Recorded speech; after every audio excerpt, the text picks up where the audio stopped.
And so it begins. The birth of a new league.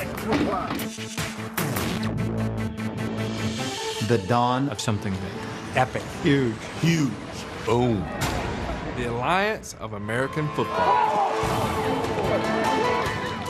A new era. A new chapter. A great football awaits. The Alliance. The Alliance. And so it begins.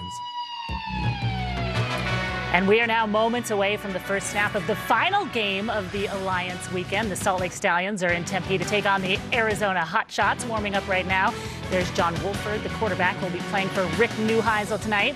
On the other side, Josh Woodrum, who you might remember was in camp with the New York Giants and the Ravens, looking for his second shot. It's what this league is all about. I'm Alex Flanagan, joined in the studio by Cynthia Freeland, Rod Woodson, and Sean O'Hara, and we're super excited about our relationship with the NFL and to be coming to you today on the NFL Network. We've got a great game coming your way, but you guys, we got a taste of what this league can offer yesterday and a a little earlier watching the game today. A week after the Super Bowl, we got right? football. It's back. And good football. It's not back, it's always here. Still here. And right. good I've heard that football, before. Rod. Rod, what'd you like about, what do you want to see more of? Well, I just like the opportunity of second chances. And so for some of these guys, the first chances, because NFL coaches want players to be ready.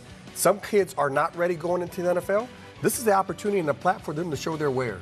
Yeah, we've already seen a lot of points. The Apollos scored 40 points in the first game, so that was great. I think the pace of play is a lot of fun to watch. It keeps the fans engaged. I think conditioning is a factor, but on a big picture level, you mentioned second chances, opportunity. I look at the standpoint of if you're a player that has a passion for this game and the NFL didn't work out, this is your place and your chance to develop your skills.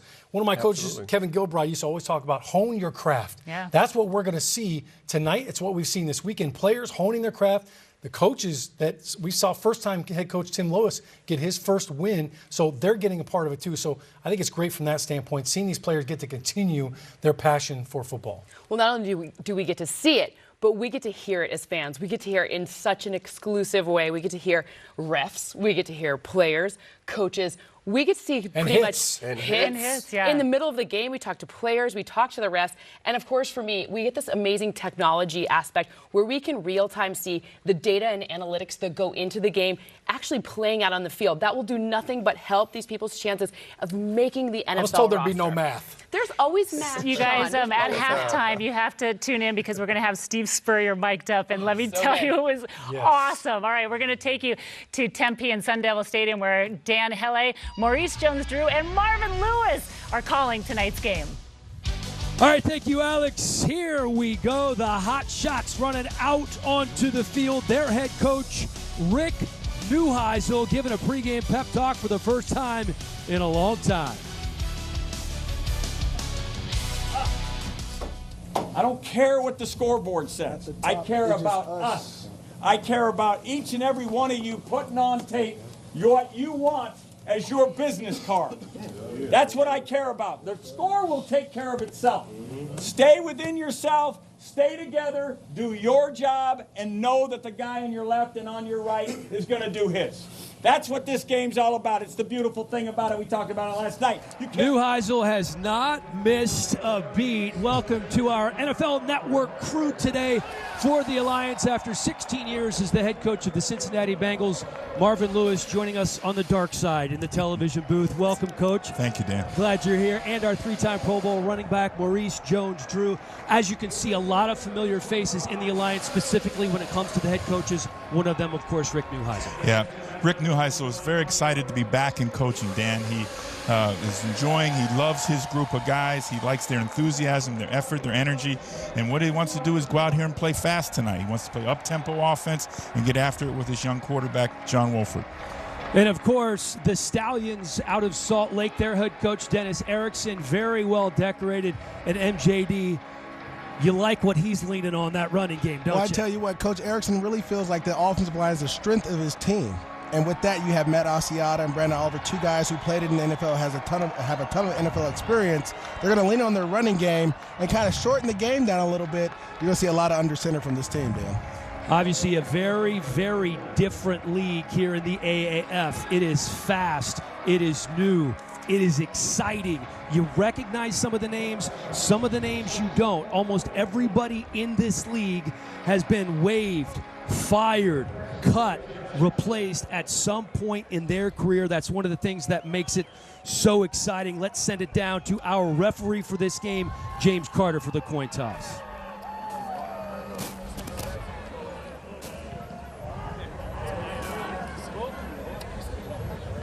Ray Anderson.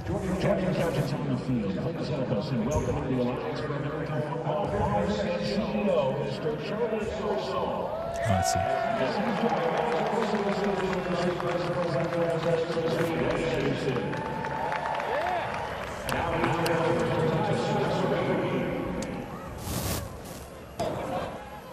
Guys, Alliance of American Football. Some you the visitors, tops. Heads will be the Alliance logo. Is the team logo. Heads is the call.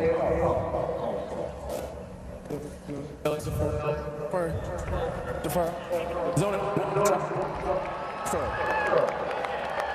Let's go, Austin! Let's go, Zona!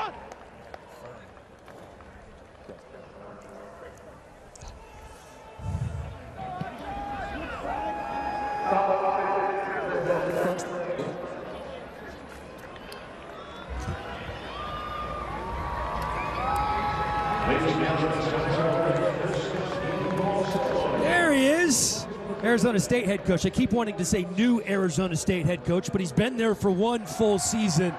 Everybody's friend, Herm Edwards, placing the ball on the 25-yard line. No kickoffs in the Alliance. One of the new different things that they are testing out here.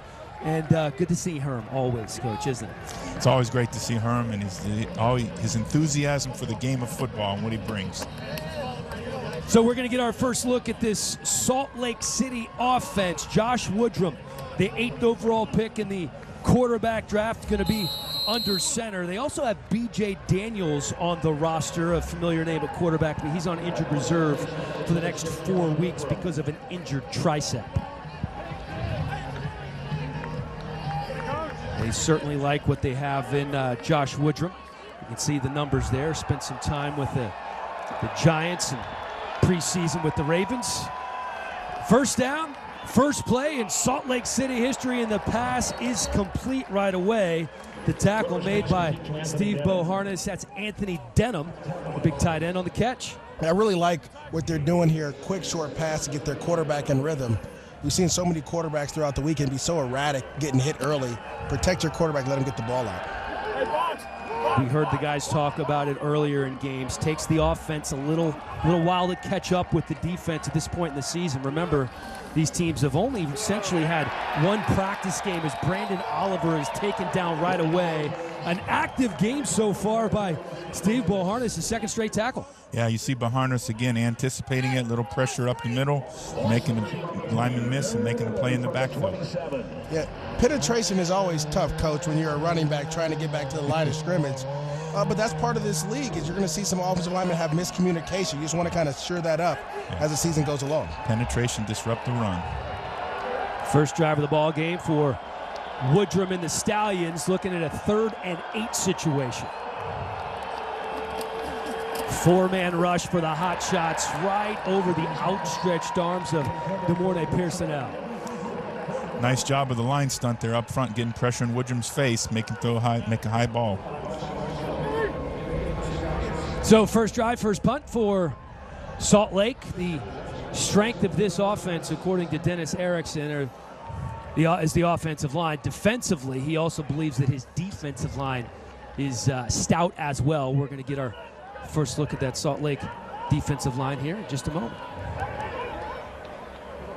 I think one of the things in this will be the return game, an opportunity to really make some field position plays and returning the football. Austin Rico punting. The ball bounces for a minute before it is picked up by Rashad Ross. And coming out for the hot shots, their starting quarterback, John Wolford, out of Wake Forest. They really, really like what they've seen out of Wolford so far. Some thought that Trevor Knight could end up being the starting quarterback, but Wolford beat him out in camp. Yeah, Dan, I really like what Coach Neuheisel told us yesterday. He feels he's the spark for his offensive football team. Trevor Knight, you will likely see him at some point tonight. They told us that they had a special package for the former Oklahoma and A&M quarterback.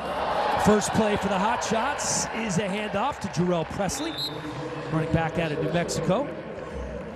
I love the motion right here with Coach Neuheisel. You're trying to cause confusion with the defenses and get their eyes where they're not supposed to be. You have the running back does a great job of pressing the hole and cutting back, driving his feet, getting some yards. Well, we're going to have a flag there. 7-yard gain for Presley, who ran for nearly 3,000 yards in 4 seasons at New Mexico. It's a great job there, again, drawing the defense off sides, but you notice how quickly the Hot Shots were out of the huddle, up to the line of scrimmage, and ready to go the next play, MJD. That's right, Coach. Tempo is what we heard, right? That's what he kept telling us, tempo. Well, I feel like in most of the games we've seen so far, tempo a very important point in this league as a whole. Presley, again, lined up behind Wolford in the backfield, looking at 1st and 10 after the penalty.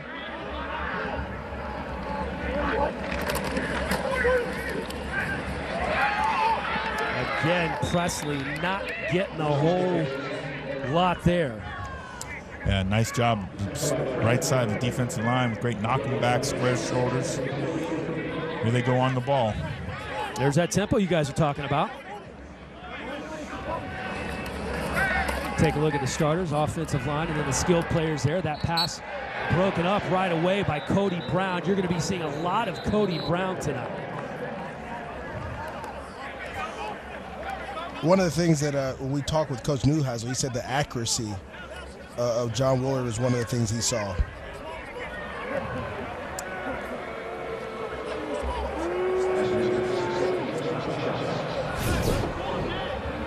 All right, so here's another look. That penalty. Nice job. Nice scrape of the ball by Cody Brown, knocking the ball away. Little sprint roll by the quarterback, Wolford. Cody Brown out of Arkansas State. They call him the Hitman. Oh. Very good athlete. Played 3 sports in high school, like I'm sure you did, MJD. Only 2, Dan. Okay. All right. 2nd and 20 now. Wolford lucky he wasn't picked off there. Standing all by himself was Anthony Williams. And that's one of the concerns, Coach, when you're 6'1" and those defensive ends are 6'5", 6'4", and they're tall, they can get those hands up. You got to throw through the trees, something like Drew Brees has done in his career. Yeah.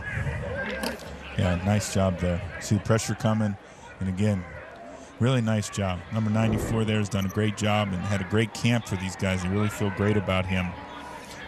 Carlin Schultz.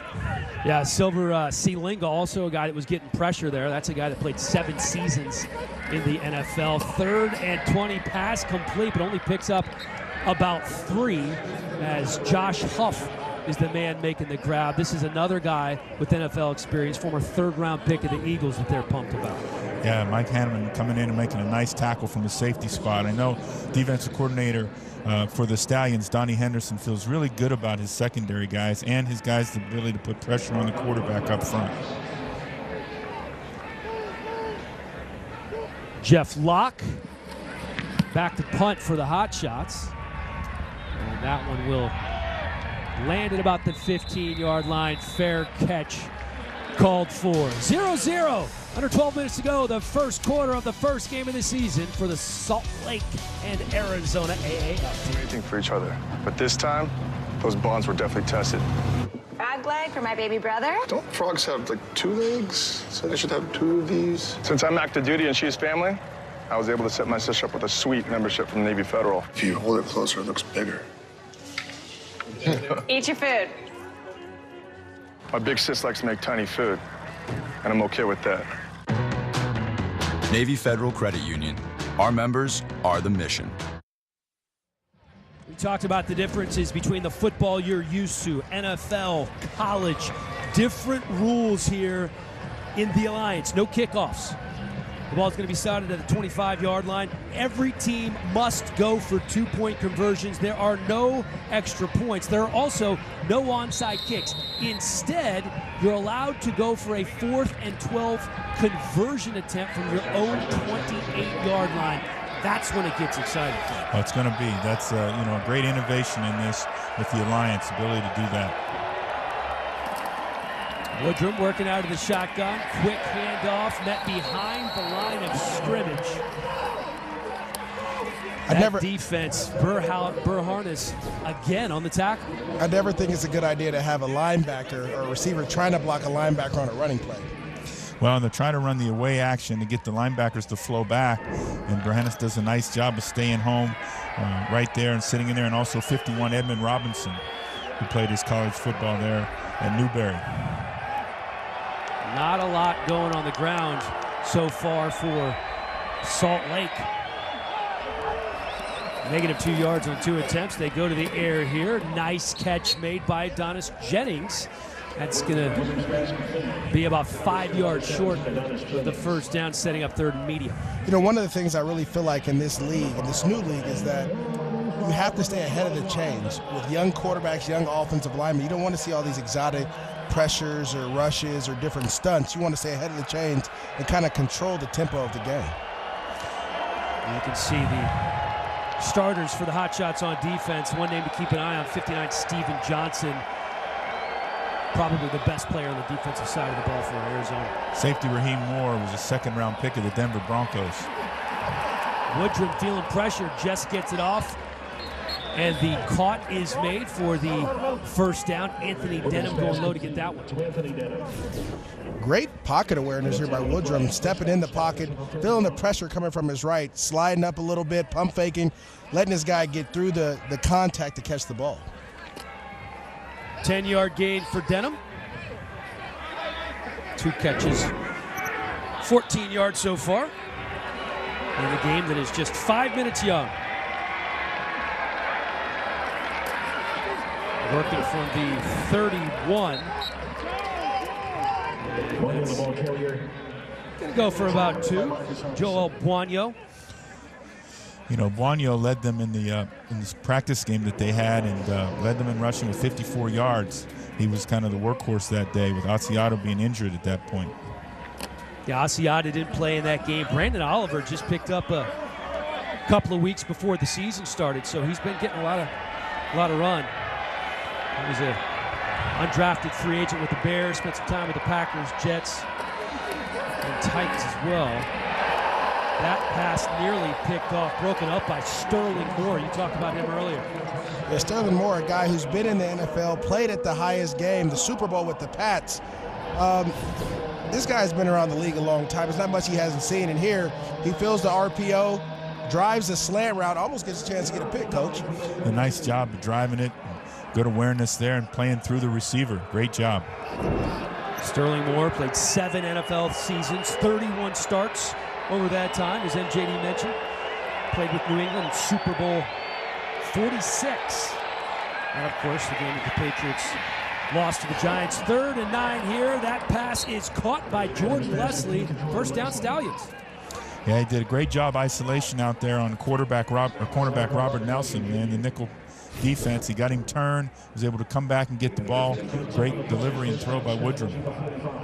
There's that offensive line that Coach Erickson's talking about as well, being able to keep the pocket clean for your quarterback to step up and make a decisive throw as well.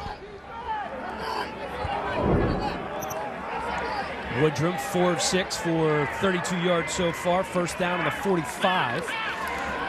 Matt Asiata checking into the game, and that's who Woodrum was looking for, a little high. Matt Asiata is more of a downhill runner than he is a screen guy. Now, I understand why you would try to do that to try to catch the defense off guard, but his best traits are keeping his shoulders square and running between the A gap, which is between the guard and the center, and obviously the B gap is between the guard and the tackle. Yeah, Maurice, he's not a big receiver of the football when he was at Utah or the Vikings.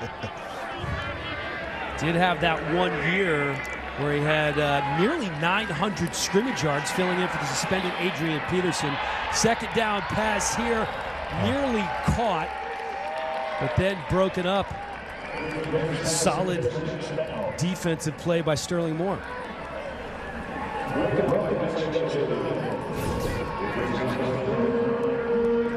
And one of the biggest things of playing defensive back is not to panic when the ball's in the air.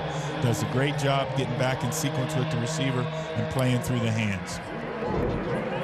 Yeah, check that. Dexter McDougal, that was the defender there.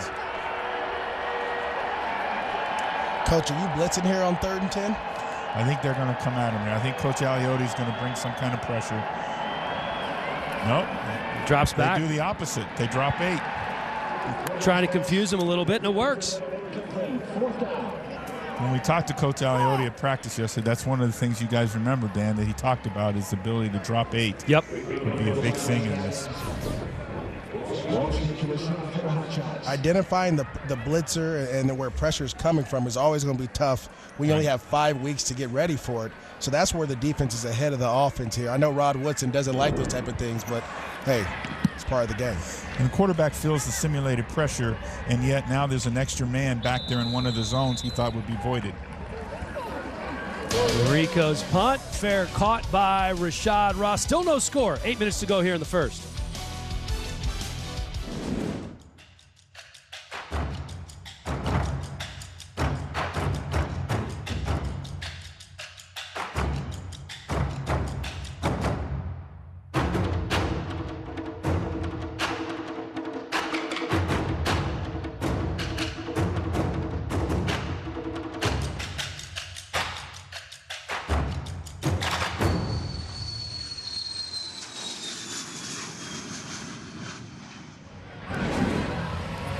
Here's a great shot, courtesy of our Wheels Up Skycam.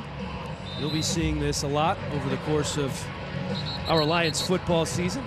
One of the many toys that we have, the replay officials mic'd up. We have a sky judge who can make decisions, correct mistakes that are missed on the field.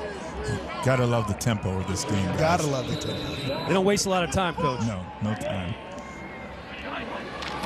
Darrell Presley in at running back, takes the handoff, tries to turn the corner, and he does. Good run for Presley, shoved out of bounds by Cody Brown after a 6-yard gain. Yeah, one of my defensive coordinators told me, no edge, no chance. Well, the Stallions have an edge here, and the linebacker just isn't able to make the play. Great job here by Presley finding a way to use his tools and get around. Yeah, that was Trevor Riley missing the tackle. Presley not going anywhere here. Met immediately in the backfield by Anthony Williams. That's going to go down as a loss of 2. Yeah, he tried to do a little bit too much there. Quarterback John Wolford yesterday talked about Presley and his ability to make people miss, though, which we saw in the first down snap. Presley back in 2014 led all of college football, averaging 9.5 yards per carry. I don't know, MJD, is that good? That's great, Dan. Flushed out of the pocket. Wolford going to keep it, picks up about half a yard. Mike Purcell, the big nose tackle, giving chase. When you go empty as an offensive coordinator, you're trying to help your quarterback identify the coverage to figure out, so he can play faster, figure out where the ball, where his first read is going to be. The Stallions' defensive line, they're just getting pressure, and they're seeing the smaller quarterback. They're going to get in his face and put his hands up and put their hands up and try to make him uncomfortable as much as possible. Carter showed again with great pressure. You see him getting pressure and forcing him out of the pocket. This is Jeff Locke punting. And that ball is taken at the 32-yard line, breaks a couple of tackles, and a nifty return by DeMorna Pearsonell. Yeah, who's filling in for the injured Kalen Clay tonight.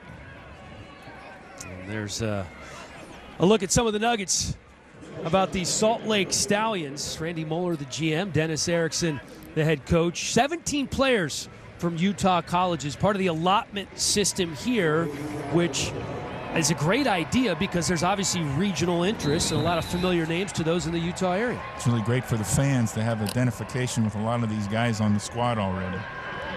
Dennis Erickson, nearly 50 total seasons as a football coach. That's a lot, Maurice. Now we're getting back to it, Dan. Asiata may have lost one there. Marcus Harden, Will Sutton the third, the two men on the tackle. You know, Will Sutton was a great talent coming out of Arizona State, drafted by the Bears, played there for the Bears, did a nice job within the NFL, and trying to earn his way back there. You got to love that. Yeah, third-round pick back in 2014. Pac-12 Defensive Player of the Year in 2012, had 18 starts over 3 seasons. I always remember him. I think he won number 1 was. Brandon Oliver checking into the game for the Stallions and breaks one tackle, puts his head down, burrows forward for a couple more. That's an 8-yard gain for Oliver. This is what Coach Erickson talked about when we were on the phone with him, about getting downhill. And they're finding ways now to pull guards and tackles and blocking down. They're doing a really good job of that. Very athletic here, you know, until he misses the block. But again, Brandon Oliver's able to read the guard's block and put his foot in the ground and get some positive yards. I think the other thing Coach Erickson said that he had 3 backs that he loved. Yeah, Oliver, Buonio, and Asiata. They're going to run the ball more than they throw it. 3rd and 2 here. Decide to go to the air. Nice job. Complete Nick Truesdale, one of 2 tight ends active today, making the catch. Now this is what you do against man coverage. Young receivers, young people watching. Watch how he presses the linebacker forward, and he's physical. Creates separation, catches the ball, and gets going and gets the first down. You got to be physical in this game when you're trying to catch the ball versus man coverage. Truesdale, one of the older players here in the Alliance, spent some time in the Vikings practice squad. He grew up in the Cincinnati area and just never was able to really, you know, the physical potential he showed to get it out there on the field. Woodrum, incomplete. Thought about running it for a minute there. And he was looking for Denham again. I think this ball hit Denham right in the head. It's hard when your quarterback's scrambling to try to come from the right and go back to the left, but as he's sliding, bing, goes right through him. Yeah, it's the second one in this game that's hit one of his receivers either in the face mask or the helmet. You were very nice there, MJ. Well, you Coach, were very nice. It's not like practice. This isn't a controlled environment, so it's a little bit different. You catch it, you're going to get hit. That's right. So you might as well catch it anyway. That's what they tell you. Is that what you tell them, Coach? That's right. You're going to get hit. Oh. 2 yards for the Stallions. Buonio on the carry. Yates is a guy that Coach Aliotti raved about. Now watch him here take on the block, disengage, and find a way to get to the ball carrier in a hurry. Nice job. Great separation there. There's a good shot of Coach Aliotti. Spent a lot of years up at the University of Oregon and coordinated some fantastic defenses up there. You know, he's from Pittsburgh. I'm from Antioch. It's the next city. We went to dinner a couple times together. You're not talking about Pittsburgh, Pennsylvania. No, Pittsburgh, California. No H. East Bay. That's right. 3rd and 8. Zips it over the middle. Unable to hold on is Pearsonell. Saquon Edwards, nice job getting the ball loose. Again, Saquon, nice job. You know, again, has experience being in the NFL and getting the opportunity to come back and show he needs to earn his way back there. Well, Coach, you talk about you have to catch the ball when the ball hits your hands here. You have an opportunity to make a play for your team. Your quarterback is actually playing really well, putting the ball where it needs to be. His receivers have to help him out. Yeah, we've got to be impressed with Josh Woodrum, what he's done thus far in this game. He has put some balls on the money that should be caught. Now, only 5 of 11. I don't know if that goes as a pass breakup or a drop pass, but he's had at least 2 or 3 that probably should have been caught. Still waiting for our first score here in Tempe. We're back after this.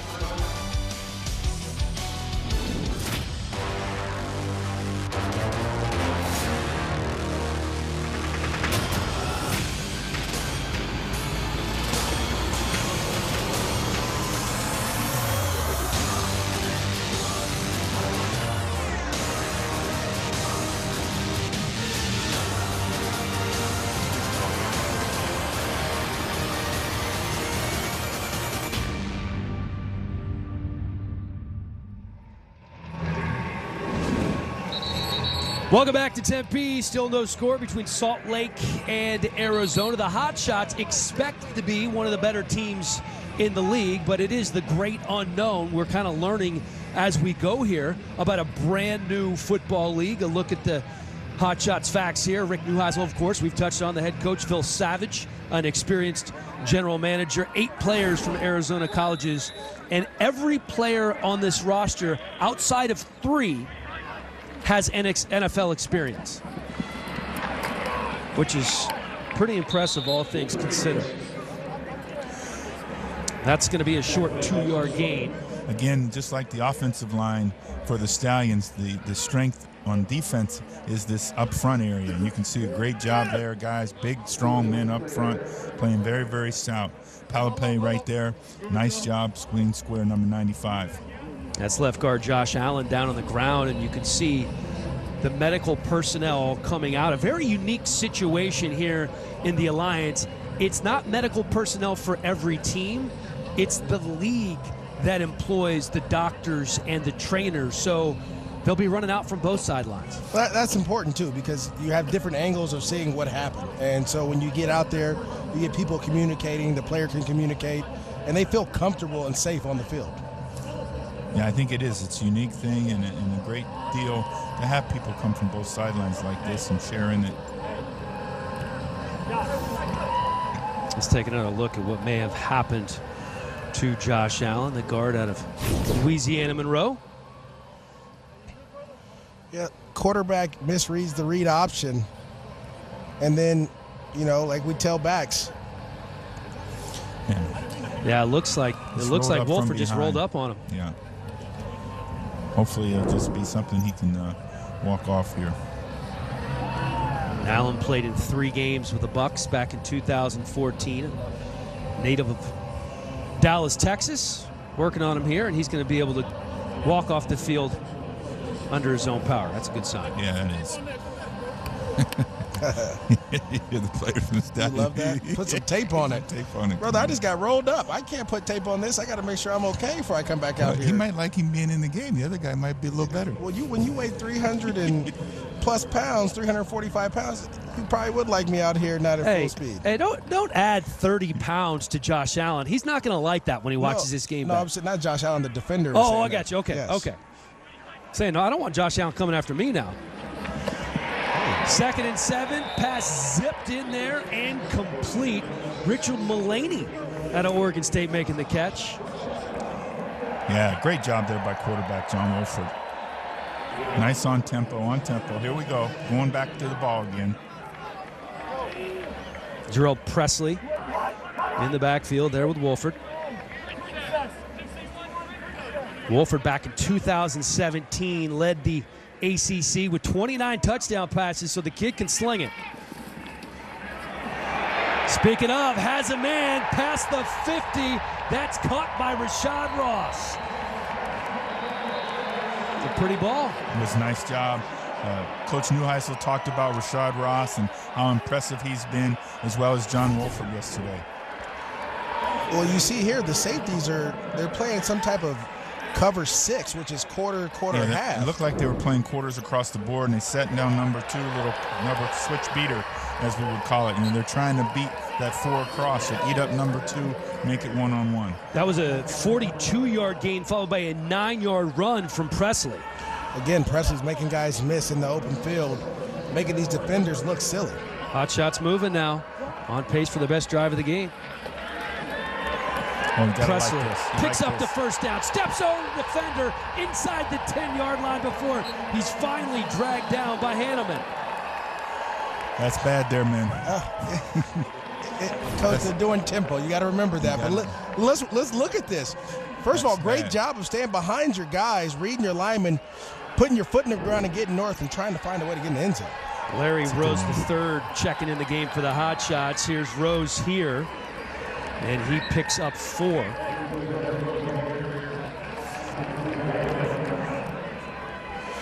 Yeah, Coach Neuheisel really didn't say he was going to run the ball this much. He was talking about airing it out and letting it rip using tempo. You see tempo, and we're going fast. 2nd and goal for Wolford.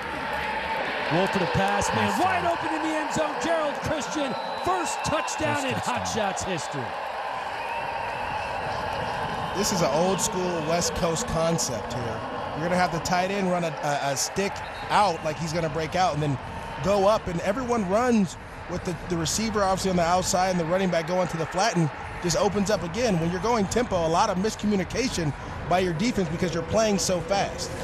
And here we go, two-point conversion. If you're waiting for the kicker, don't hold your breath. No extra points in this game, my friends. The two-point conversion is underway. Wolford hands it off up the middle. Larry Rose III converts. 8-0. Hot Shots on top of Salt Lake with just over a minute to go here in the first. Again, the speed, the tempo, you got the score, then we're right on the ball for the two-point play. You got to really like the up-tempo speed of the whole Alliance. And again, it's going to force the defenses to have to play 11-on-11 football on those two-point plays. And remember, it's a 35-second play clock, so you're not going to see elaborate touchdown celebration, stuff that's been choreographed. You got to get back on the ball and get ready for that two-point conversion. Well, here we see John Wolford just reading again. They just leave him wide open. Miscommunication. Gerald Christian, Mr. Irrelevant back in 2015, the last player selected by the Arizona Cardinals. It's always good, Coach, to score, be the first one to score in your game. So now the monkey's off your back, and now you put the pressure on the other side. Bonio tries to do a little mini hurdle, might have picked up one. Niles Morgan said, "You're not hurdling me, brother." Dan, that Mr. Irrelevant, it's a pretty good deal, man. You get a nice trip. Isn't it? Oh, yeah, it's a good deal. You get a parade, right, a free trip to Disney. Yeah, it's you could be the pick before you get nothing. That's a great point. Heck, you could be a 6th-round pick, 5th-round pick. You're not getting that. A 2nd-round pick, Coach. You get nothing, right? Well, you're getting paid a little bit. Well, all right. I'm just afford your own trip, MJ. Just throwing it out there. You can afford your trip, Maurice. 2nd and 9 for Woodrum. Jennings picks up the first down for the Stallions, and Darden is the man that sends him out of bounds after a 14-yard gain. Yeah, we had Eric Darden in camp with us with the Bengals in 2015, and he's really got a great skill set. Just sometimes things just don't work out, as they say. The numbers get you. But it was good to see Eric yesterday at practice, and I'm glad he's seen him get another opportunity here. In fact, I was really impressed with their communication in practice between the two safeties, Eric Darden and Raheem Moore. Illegal formation call on the hot shot. So when Dargan sees you, does he come up and give you a hug, or does he say, "Hey, Coach, I'm going to prove you wrong now"? Well, I think they're all out to prove us wrong, but no, he was good. And that's one of the toughest things, and Coach Newheisel talked about that yesterday, is having to cut the roster down. Having the inactives. Right. Well, both cutting it down from where they were to camp, down from into the 52, and then the inactives. All right, looks like we have reached the end of the first quarter. 8-0 Arizona on top of Salt Lake. We've seen the touchdown pass. We've seen the two-point conversion. We're going to see a whole lot more. 3 quarters to go here in Tempe, folks. It's the Stallions and the Hot Shots in the Alliance.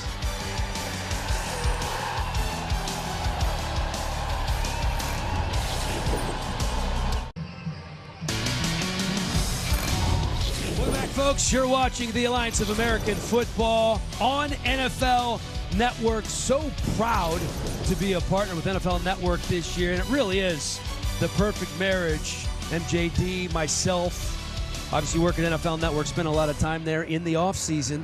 This is perfect programming for our network, MJD. It's awesome. Football for a long time has been over during this week, but now we have some young players who are trying to get back in the league, getting quality reps and quality opportunities to showcase their abilities. Can't tell you how many people, Coach, said, "Oh, I'm sad football's going away." We quickly corrected them on Twitter. It is not.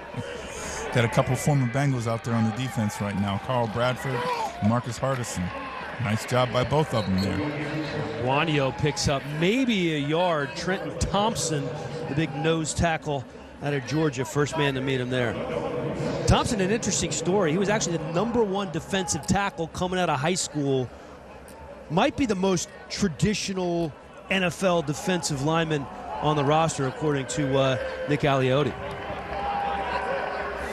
Trenton really had a fine career at Georgia.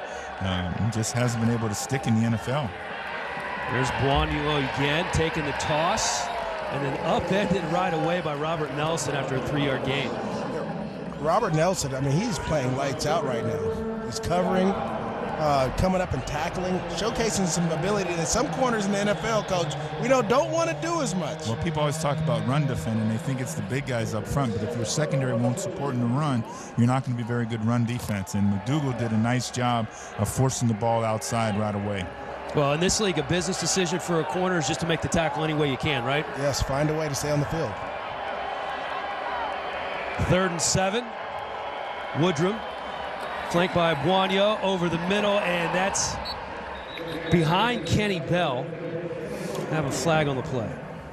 You know, one of the things I think that we're speaking about is the ability for the NFL teams to look at this video and say, that guy will tackle. Because otherwise, all he's going to do is be working out in shorts. But when they can have video of him actually playing physical and tackling, provides for a great opportunity for him.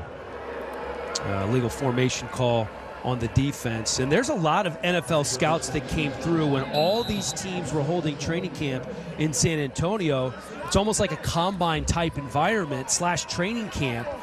Every NFL team had scouts and representatives. Well, one of the great things about the Lions is that you can sign a contract with the NFL and play for that team and leave.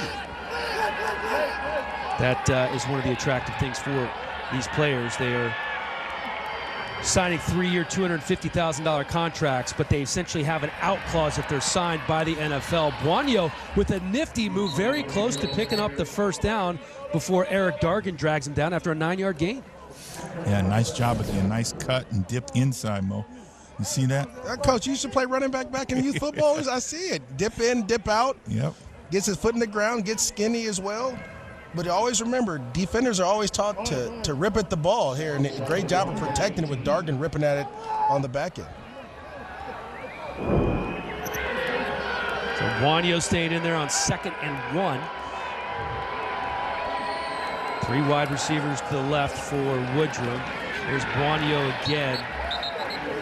He's going to be right at that first down line. Boharnis. Again, great play there. What I like what I'm seeing from the linebackers for the hot shots, they're coming downhill right away. They're not allowing the offensive linemen to get around the blocks and get up on them. They're meeting them at the line of scrimmage, creating penetration and forcing that running back to make a choice immediately where he can't be patient. Well, to your point, just a very active linebacker group from what we've seen so far from the hot shots. 3rd and 1. Buonio picks up the first down and a couple extra. Again, we saw the strength of the Utah team right there, the Stallion team up front in the middle of that line, creating that crease that he's able to get up through for the first down. Yeah, Coach Erickson, his team is going to be able to get that tough yard. When you know they're going to run the ball and they know they're going to run the ball, they're going to find a way to get a yard and continue to drive. And look at the size of the O-line. Other than the center, we got about an average of about 325. I don't think any running back would want to run anything behind Fatasi, Oatafa, Bennett, Cummings. Pass complete down to the 2-yard line. Offensive line did their job there, as did Pearsonell. So much of offensive football these days comes off this run-pass options here. And you see a great job here. The quarterback, number 53, steps up. Bonar steps up, who's been making all the plays in the backfield, and they use his aggressiveness against him and throw the ball in behind him. And you're hoping your safety, Raheem Moore, can step up and make a play there, but he's sitting flat-footed trying to figure out the play.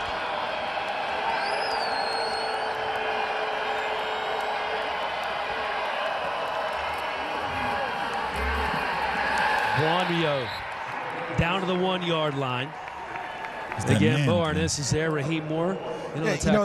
Bruins, we're never afraid to get in there and get in the mix, Dan. I just wanted to let you know Raheem Moore, the great UCLA, comes up, identifies the play, and flies in there and makes a tackle. That's what you're supposed to do. Hey, Marvin, it took him until 10:44 in the second quarter to get the UCLA. I was trying to hold it back, guys. I'm trying not to be too biased. Thank you. Asiata checking into the game.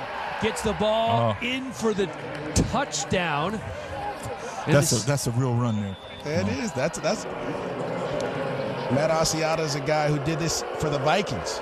Yes, he did. They would take Adrian Peterson out of the game and put him in on goal line situations because of the way he ran the ball and how he ran behind his pads. You see there, he's just running through guys. Yeah, nice job, as you said, running behind his pads, keeping his legs alive, and gets in for the touchdown. So here we go now, the 2-point play. You know, I talked with Coach Aliotti quite a bit yesterday about this and how important red zone defense is going to be in this league. What is your call here, Coach? Well, we're going to see they're going to go run some kind of run-pass option. 85 is going to come back across the formation near the tight end.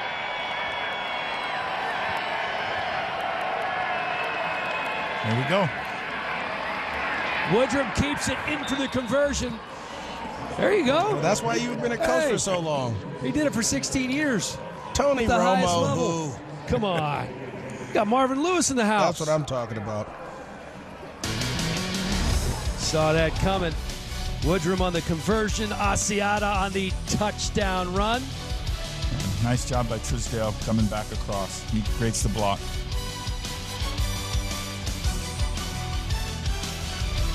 This land is your land, this land is my land, from California to the New York Island, from the Redwood Forest to the Gulf Stream waters. This land was made for you and me. One touchdown, 1 2-point conversion apiece for Salt Lake and Arizona. The Stallions told us they were going to run the ball, and run the ball they have. In their scrimmage, they had more rushing yards than any other team in the Alliance, 155 yards in their preseason scrimmage against Memphis, and they look to be on pace to maybe match that. The big O-line doing their job for Salt Lake. They are, you know, but the other thing about that is the Hotshots had 128 yards rushing, Dan, in there. So both football teams are built trying to run the football a little bit. Jarrell Presley faked the handoff to him, and that looks like it's tipped at the line. Coach Neuheisel talked about RPOs, and that's why they went with John Wolford, because his knowledge of it and the command he had of it and how he could pull it and throw it and run and the illusion of the run and all those different things. There again, sometimes just being short in stature, like some of us have to deal with, the ball gets batted down. We're talking about you, Dan. It's not easy being 5'6", MJD, but you do a lot with it. Yeah, I appreciate it. 2nd and 10, again, fake the handoff, and he's taken down right away. Carter Schultz, who they are so high on, they're almost immediately. Yeah, really high on Carter Schultz. This is the third disruptive play we've seen, you know, literally this game already. You have to either give this ball or get rid of it. You cannot, because the offensive line is not going to be able to block everyone in the RPO world. We're going to leave one guy and let the quarterback deal with him. That's one of the dangers of it. If you don't throw it on rhythm, you're going to have an opportunity to get hit. Carter Schultz spent the 2000 preseason with the Browns. Back to pass on 3rd and 17. That one's tipped again. Yeah, another tip ball there, Dan. It's hard in your passing game. If you get the balls tipped at the line, you're not going to be very productive. Well, listen, they list John Wolford at 6'1". Realistically, probably closer to maybe a shade under 6 feet. I think I had him. Yeah, I think by a bit. I think I did too, Coach. Dan, maybe. Listen, there's one guy in this group that John Wolford was taller than, and it wasn't Marvin, and it wasn't me. It wasn't me either. I don't know who you're talking about. Jeff Locke punting. And that's fumble. Ball's on the ground. Looks like the Hotshots got it. You know, I mentioned that earlier, the fact that Denore Pearsall was going to be substituting for the number Kalen Clay, who was out inactive tonight, and so he's not been their regular returner. And here we have a big turnover. And Dexter McDougal, Johnny, on the spot. You know, special teams, they may not win you a game, but they can lose you games, and it's plays like this, and you want to have guys back. And this is another way guys can get in the NFL as well, because everyone's looking for a sure catching guy that can catch punts and be explosive. Right. without having kickoffs in the game, we know the importance of the punting game, both punt game and punt return, punt defense. Coach, you know where that punter went to school? No, I'm not going to say it. Just saying. So 1st and 10 on the 37. Time for Wolford. Has a man. Got him. Touchdown. Hot shots. Rashad Ross hauls it in, doing the little touchdown dance. 36-yard score for Arizona. I mean, Wolford there looks exactly like Drew Brees when he steps into the pocket. He has to look up to be able to see the guy downfield and puts a great ball out there for his receiver Ross to go catch. The other Drew Brees-like quality here was by the play calling is as soon as you have a turnover, just take the shot. That's right. I wouldn't have did that, Coach. I'd have probably ran the ball and then You told me you would take the shot on second down. That's right. Worked out there as they line up again quickly for the 2-point conversion. They made their first one. Presley in the backfield next to Wolford. Give to Presley. Stays on his feet. In for the conversion again. Kept those feet moving just like you're supposed to do, MJD. As a running back, you're never down. Just keep driving your feet. Your offensive lineman, especially when you're that close, will help get you into the end zone. Defense. A touchdown by Rashad Ross sets up the conversion, and this is what set up the touchdown. Dexter McDougal hops on the muff punt, and here, look at the touchdown. Rashad Ross, 2 catches, 77 yards, and this touchdown.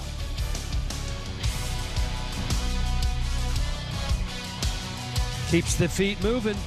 We got a 16-8 ball game. Back after this.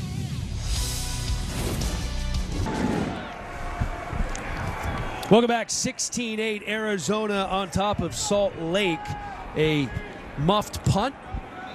Set up a touchdown pass to Arizona State alum Rashad Ross. Playing in his old stadium. That has to be fun for him. And Salt Lake trying to get something going once again as Josh Woodrum is under center. And feeling the heat right away by that Arizona defense. He's just going to throw it away. Edmund Robinson, the first man there to give chase. Yeah, it's again Edmund Robinson again applying the pressure. Second time he's made a play like this in the football game already. Do a great job trying to block an outside rusher with a tight end. It's tall duty there. It's never a great chance for the quarterback to be able to sit in the pocket and do that. Yeah. But Coach Aliotti, a player's coach, gets his players to play for him and gets guys excited. We talked about how they're going to rotate. And Brandon Oliver out past the 30-yard line. Pickup of 7 for Oliver. Huge pickup there now. Brings the third down and medium now. 3rd and 4 for him. 3rd and 3. So great pickup on 2nd down. Coach, let me ask you this. When you have such a big offensive line, physical, why try to throw the ball on 1st down? Why not try to run and get them going and then use the play action Well, they're pass? just trying to counter what they think the defensive strength is going to be and trying to throw the ball when they might have some single high looks, single high coverage. 3rd and 4 here, 4 for 6 on 3rd down conversion so far for the Stallions. Woodrum going to throw. Woodrum into double coverage, picked off. Tremendous play by Robert Nelson. You talk about playmaker. Right here, he goes up as if he's the receiver to go and make the play. Goes over him, catches the ball. I mean, Coach Aliotti spoke yesterday about his ability to run and cover. He really felt good about it. You see him trying to stay square as he can in the pedal as long as he can. It gives him an opportunity to then turn and seek the football. But we talked about this, Coach, last night about guys that like to play with their butt to the sideline and shuffle, and this guy stays square and is able to go and get the ball. As long as he could. That was a tremendous pick by Robert Nelson, the best coverage corner on the football team, according to coaches. Played 20 NFL games over 3 seasons with Cleveland, Houston, and the New York Jets.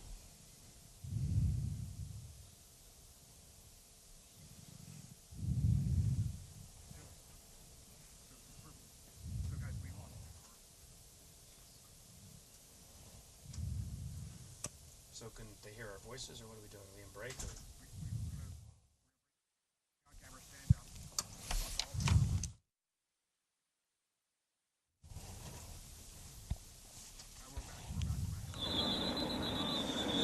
Apologies for the technical difficulties.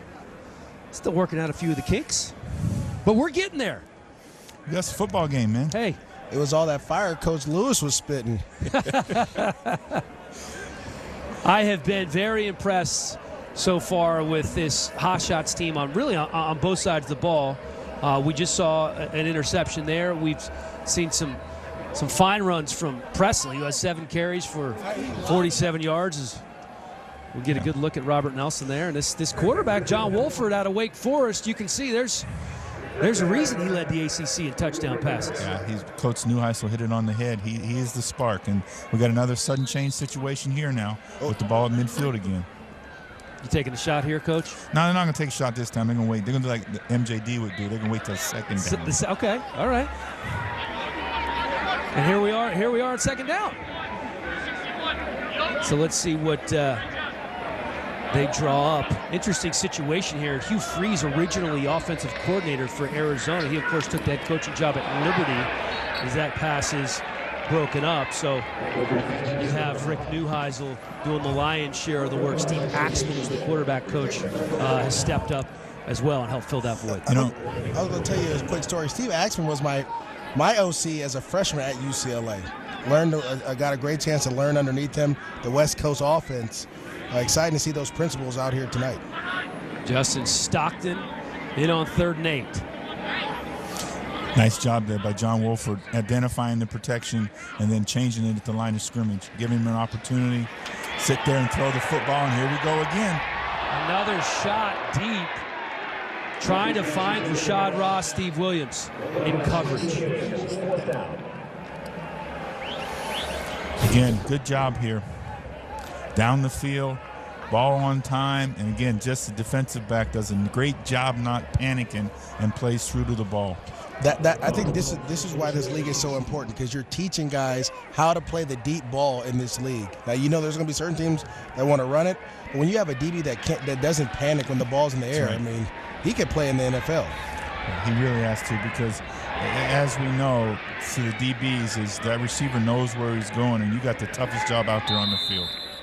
Pearsonell wisely letting that one bounce this time, and that's going to be down at about the 13-yard line. Talked about the NFL and the experience that these players have in terms of signing NFL contracts. 81% of the players in the league have signed an NFL contract at some point, as we get a look there at Matt Asiata, who had a lot of success in Minnesota for a couple of years. Heck, had 10 touchdown runs one season. Listen, touchdown machine.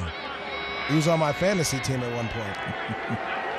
Unexpectedly thrust into the starting lineup when Adrian Peterson went down. Brandon Oliver, speaking of running backs who have had success, had a couple of good years with the Chargers. Remember, 582 yards as a rookie, 36 catches that year too. Played against him. I was in Oakland, he was in San Diego at the time. A phenomenal player. Well, you can see the stats of both runners. Asiato in Minnesota, 1259, 773 for Oliver. That's tremendous. 9 total years in the NFL and almost 2,000 yards with him. 23 touchdowns. Brandon Oliver, of course, missed 2016 with a torn Achilles. Both guys hoping this trip to the Alliance can help them get back into the league. Looking for Oliver there, and that's going to bring up 3rd and 4. That's one of the things you said yesterday, MJD, because of the time on task, that we'd have some miscommunications between receivers and quarterbacks, and there was an example of it right there. Well, offensively, you both have to see the defense the exact same way. Do you see cover 2? Do you see cover 3? Do you see man-to-man the same way the quarterback sees it? It's going to take some time to get that. Some of these guys have years upon years to build it. Here, you have a short period of time. 3rd and 4 for the Stallions. Woodrum going to throw, feels pressure, gets it off just in time. Unable to hold on to the ball. That's one of the... That was a tough catch. Maybe should have been caught. You know, Dries Anderson played for Coach Erickson there at Utah, and so he's got a great experience with him. Had an opportunity in the NFL, and just doesn't come up with the catch there. Quarterback thrown under pressure as well. You have to help your quarterback out in these type of leagues, though, Coach, because, again, there's so much going on. If you are open, which we call that wide open, you have to catch it because he was 2-3 head. He created. Well, they rolled back into a 2-deep man under, in the secondary. So the quarterback did a nice job identifying where the weakness of the defense was. He delivered a good ball. He got to come up with the catch. Moved away from the pressure from Guacham. Nice job there. But we got to get the play finished. Rashad Ross waiting to return this punt. Pretty good game for Rashad Ross so far. Has been one of the stars of the game. 2 catches, 77 yards to go along with a 41-yard touchdown. We expected the Hot Shots to be impressive offensively. That's Rick Neuheiser's forte. They've also looked pretty good defensively, Coach. They've done a great job on defense. They really come up with the turnovers and the stops. And as MJD said, the corners supporting the run has been very, very helpful. No question. Corners supporting the run, a very active linebacker group as we get a look at Ross right here, ready to return the punt from Austin Rico. Rico averaged almost 48 yards per punt as a freshman at Idaho. That led the nation. This one driving Ross back to the 22-yard line, but he has some room to do some work here. Goes backwards and picked up a couple before he's driven hard out of bounds. That looked like he might have been all the way out of bounds when he took that hit. My goodness. I tell you what, Ross, you're making so many plays in the passing game. Get out of bounds, Coach. Oh, Mo, you got to love it now. You got to stay in bounds and get more yardage now. Come on, let's go. But what you got to like about this, there's no flag. No flag. There's no flag. We're playing football. That was Tanner Baldry. And I think one of the things that happens a lot with the NFL game is on almost every special teams play, you got a flag. And it's a good job of these guys. Well, credit those special teams coaches as well, being able to implement this in 5 weeks.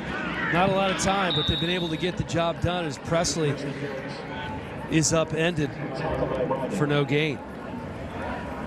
It seems like the Stallions' defense is starting to settle in a little bit and figure out this running into this rushing attack by the Hot Shots. Well, Presley getting a line share of the work here. 8 carries, 47 yards. That's a gain of 3 as Mulaney hauls it in. Coach Neuheisel raved about Mulaney, a transfer from Alabama, goes to Oregon State, and he just talks about he's always open. He's just a creative route runner. He finds ways. He's smooth. And when you throw the ball, he's reliable. He can catch it. He's reliable. I think it was the opposite, though, right? I think he finished. And then he finished at Alabama. Did he finish at Alabama? He finished at Alabama. Okay. He did. He finished at Alabama from Oregon State, part of that national championship team back in 2015. 3rd and 8 here. Oh, great job. Wide open Gerald Christian again. The big tight end hauls it in, picks up the first down. Anthony Williams makes the tackle. There's that spark again. With pressure in his face as well, is able to get the ball up and down to his tight end. And see, they're trying to go tempo, but because they substituted, the officials staying on the ball, giving the defense an opportunity to match up. Running on first down.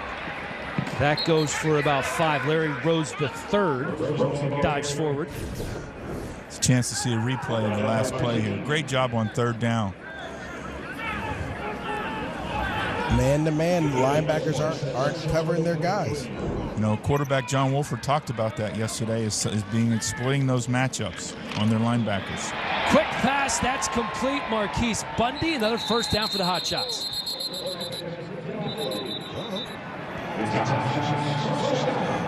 The one thing about football, chippiness will never leave the game, and especially in the Alliance League where everyone's battling to try to create their resume. You're going to see a little bit of that. Bundy's first catch of the game goes for 11, and this goes nowhere.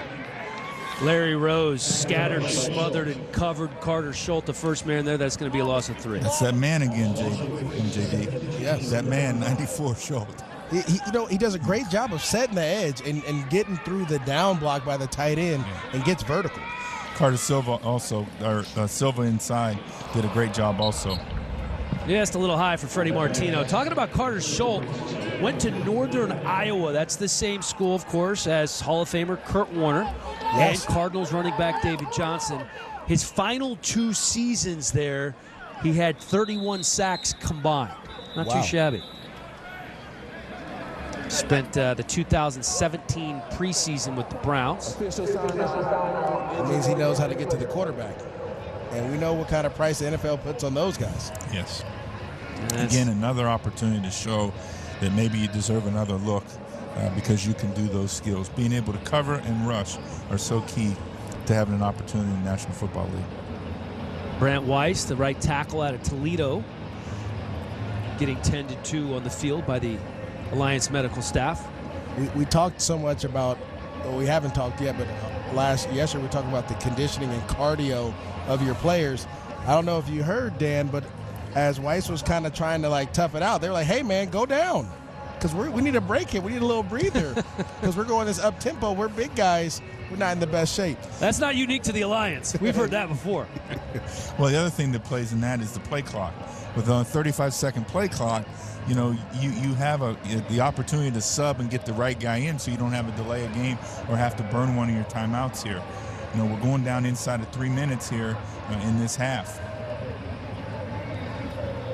Take a look at some of the headlines for the week from the Alliance. Garrett Gilbert, 3 total touchdowns. Orlando putting up points. The old ball coach is back. Ball coach had him rolling yesterday, Dan. And look at that Birmingham Iron team. 3 takeaways, a pitch, a shutout, just 77 passing yards allowed. You don't see that very often. No, great job by Tim Lewis getting his first win as a head football coach. Just tremendous. Really happy for him. And you know what I love seeing about that game? The true joy and excitement on Tim's face.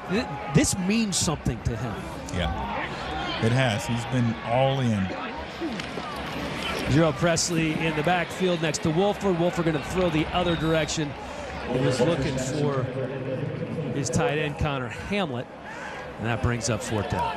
And Coach, you mentioned this earlier. Wolford said that he's going to try to attack these linebackers because he feels like that's where they have their strengths on the tight ends and running backs going down the field. But he's been going after some corners, too, with some deep routes. So he's kind of starting to get in his mode and starting to feel comfortable in this offense. Well, after we gave him props for not having issues with the special teams, here we have a timeout called. Well, I think because Weiss went out, they don't have a guy to go in for him. Our first look at Nick Folk, an 11-year NFL veteran. Has had a tremendous career in the NFL. You know, Coach, as I get older, I appreciate longevity maybe more than anything else. And I don't care who you are and what position you played. You play 11 years in the NFL, long snapper, kicker, starting quarterback. That's an accomplishment. Well, particularly at that position. You know, he had he really spent a lot of time with the Jets and really was very effective there in New York. Spent some time with the Cowboys and most recently the Buccaneers as well. In that kicker tryout there, he won it. And this is going to be a 53-yard field goal attempt for Folk. Nick Dooley, the long snapper. He's huge, by the way, for a long snapper. 6'7", 270. Lock the holder. The kick is up. Looks Nick pure. Folk's on the board. There we go. Nick Folk went to Arizona, playing here at Sun Devil Stadium. Puts the Hot Shots up 19-8 with 3:20 to go here in the first half. This was a no-doubter. Well, it's a great opportunity for Nick Folk to stay in it, prove he can still do it, and get an opportunity again back in the National Football League. Every year, there's going to be, in 32 teams, there's going to be 10 new kickers. What do you think? Well, you know, I want to say there's only been one missed kick this whole weekend, where in the NFL, Coach, we had double doinkers and wide lefts and wide rights. So it's always going to be important to have those guys It has been. What these kickers have done has been impressive. A double what? Double doinker. Double doinker, all right. Wanyeo in at running back. Stallions feeling the pressure coming off the edge. Steven Johnson, we mentioned him early in the game, the best defensive player on this team, gets a sack. Great job. Steve spent 6 years in the NFL. He was with the Broncos, the Titans, the Steelers, and so I saw him a little bit in our division.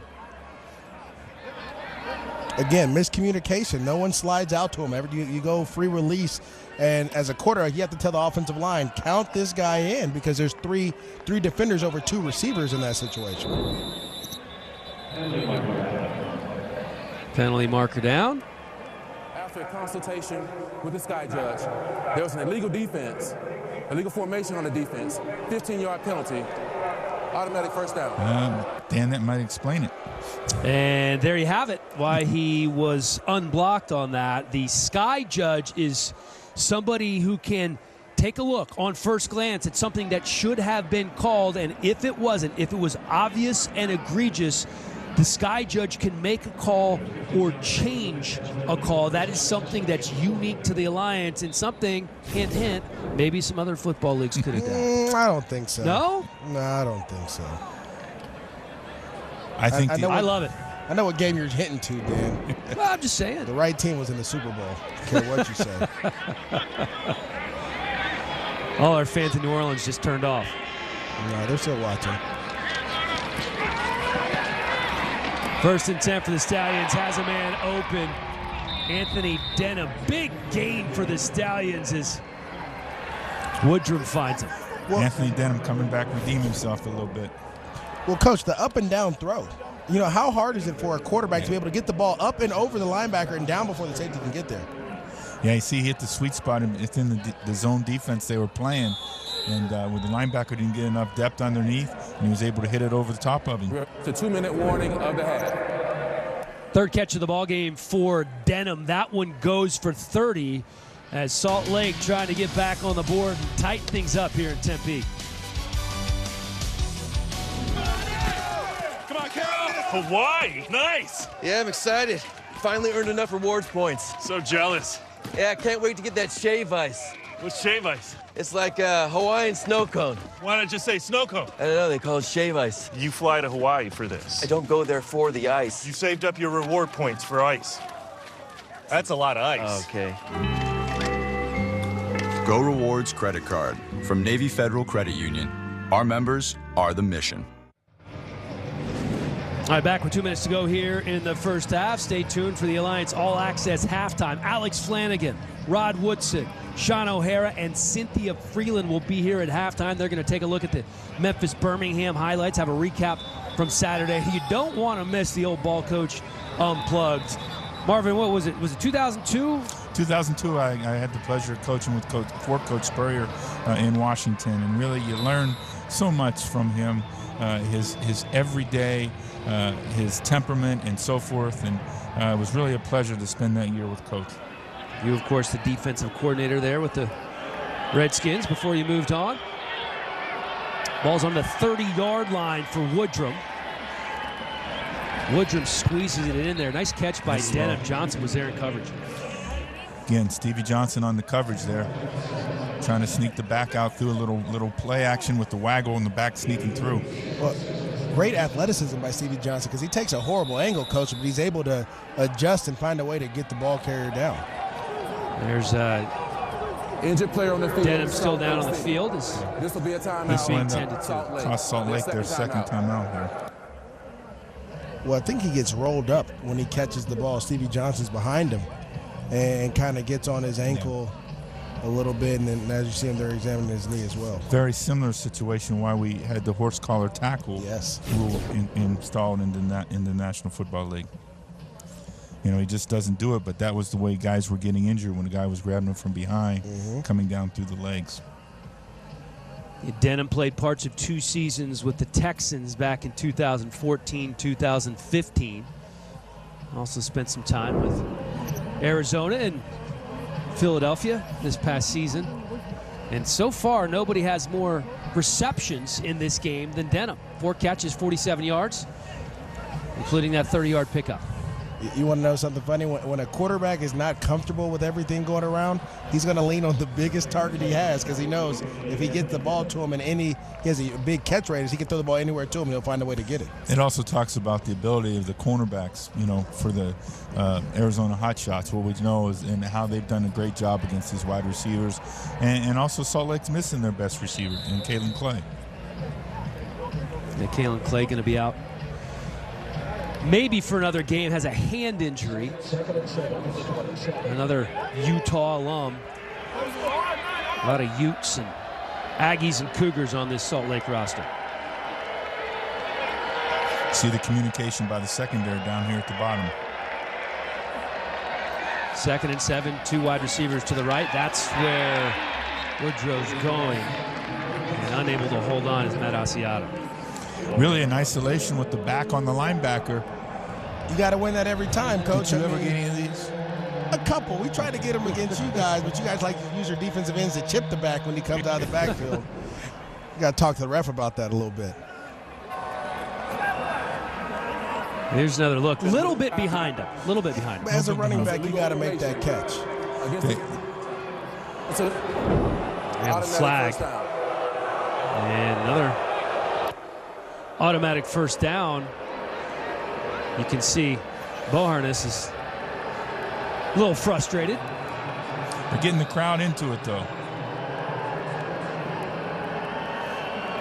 Coach Aliotti said he likes red 4 in this situation, which is cover 4. It's kind of a umbrella coverage to keep everything in front of you. Let's see what we get here.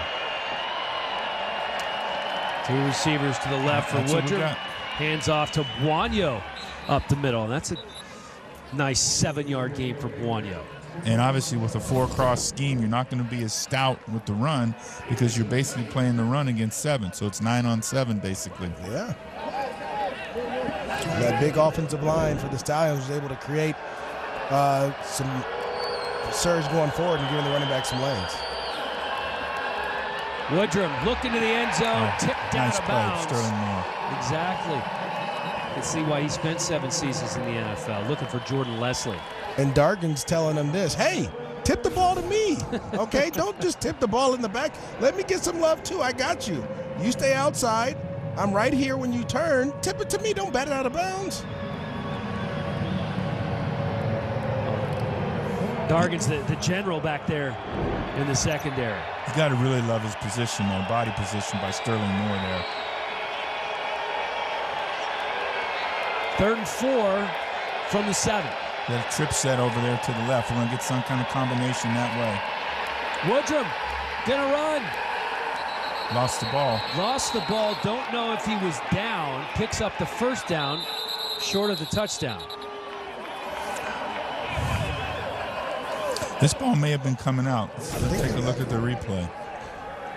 As he's coming, he starts to stumble.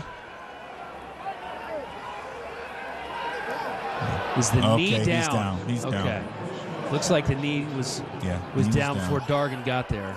But again, it's a first down, but they only have 1 timeout left, so we're going to be up and playing here. Well, I'm going to lean on my offensive line in this situation on the Stallions. We have a big offensive line. We have Matt Asiata back there. We're going to run downhill, and we're going to get this touchdown. They're going to be forced to take their last timeout right here. 2 seconds, 3 seconds.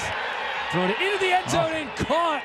What a tremendous individual effort by Jordan Leslie. Goes up and over the DB. I believe it was Dargan who was there. Leslie just goes right over the top. Great throw. Great ball location there. Dargan gets there a little late and ends up in a trailing position and doesn't turn his head to find a way to find the ball. Just turned around too late.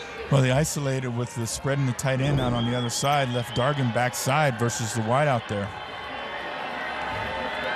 Jordan Leslie out of BYU. Stood out to the quarterback, Josh Woodrum, almost immediately, he told us when we talked to him yesterday. Second charge time out of the half. Spent some time on the practice squads with the 30 seconds in it. Jags, Falcons, and Titans as a timeout has been called. Well, Coach Neuheis was a little upset because the clock went down to 0 on the play before when Woodrum ran, and that should have been delay of game, but they don't call it, get the first down, obviously then they get back, hurry up on the ball, and they throw the fade. So, you know, sometimes coaches go all the way back 2 or 3 plays to argue a point, huh? Well, you want to make your point so that if they missed it, maybe you get the benefit of the doubt the next time, you know? You put them on notice. That's right. You put them on notice. See, there you go. You're telling them. You got to help me out. You got to, yeah. You know, we got to look now. We got 2 teams out here now.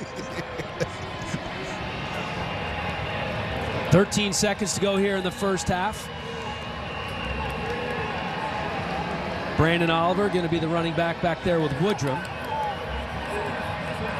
And they can make this a 3-point ball game.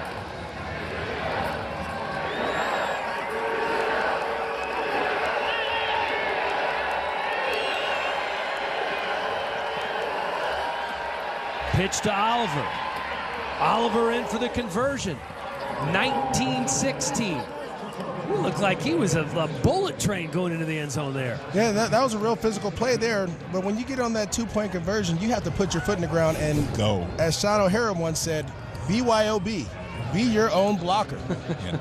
He does. He does a great job of sticking his foot in the ground and going vertically up the field. He gets out of that horizontal mode and goes vertically. Mm-hmm. And in a hurry, too, Coach. We got a ball game. That we do. Tight one with 13 seconds to go, and I feel like they've been keeping it pretty simple for the most part on these 2-point conversions. And why not? Well, I spent some time with Phil Savage yesterday, and he talked about that how both teams, he thought both these teams would be pretty evenly matched, and we are right now. That we are. 19-6. Following the break, we're going to take you to our NFL Network studio for the Alliance All Access Halftime Report with Alex Flanagan, Rod Woodson, Sean O'Hara, and Cynthia Freeland. The Alliance in the desert. Things starting to heat up.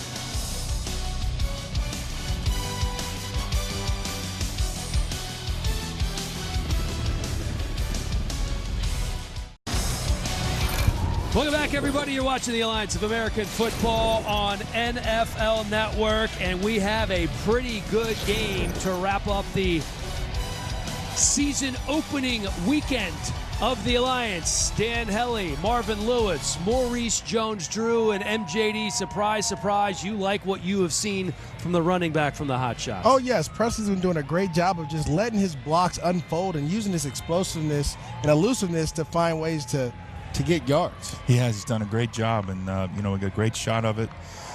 They're blocking, the execution. And I always used to say, when you get 2 yellow shirts and another yellow shirt up in between, that's not good for the other guys. Well, again, I mean, he shows the patience there and puts his foot in the ground, Coach, and is able to get north and get yards. 8 carries, 47 yards for Jarrell Presley, and the quarterback, John Walford, also performing at a high level. Yeah, just the execution of their offense. Coach Newheiss attacking the coverage, eating up number 2, and then hitting the big post over the top twice for huge plays in the first half. Walford, 8 of 14, 124 yards, 2 touchdown passes in the first half. That one to Ross, a complete look at the numbers here. Maybe the one area the Hot Shots could clean up a little bit are the penalties, 5 for 69. Yeah, the penalties really been the difference in the football game for them, particularly with the defense. But no turnovers, and that's key. We've seen a lot of turnovers throughout this weekend. Yeah, great job of John Wolford taking care of the football, protecting the ball in the running game. We know how important that is. We have not seen backup quarterback Trevor Knight yet. We were told that he could be coming in. We will not be seeing Josh Woodrum for Salt Lake. He is out with a hamstring injury. That means Matt Linehan out of Idaho. If that name sounds familiar, it's because it is, Coach. Scott Linehan's son, the former offensive coordinator of the Cowboys, head coach of the Rams, also was at the Lions as an offensive coordinator for a long time, and the head coach of the St. Louis Rams. So we're going to have to wait to see Linehan as the Hot Shots offense back on the field. Presley trying to get things started here, but Anthony Williams says, You can't dance in the backfield. And that's one of the things as a running back that I tried to take out of my game was stopping and starting and doing all things. You want to get going first, especially coming out of the half. If you're trying to hit the home run right away, it is going to be tough, especially the way these linebackers for the Stallions are flying around. Yeah, the great penetration in the backfield, as you talked about earlier, prevents the run from getting going at all.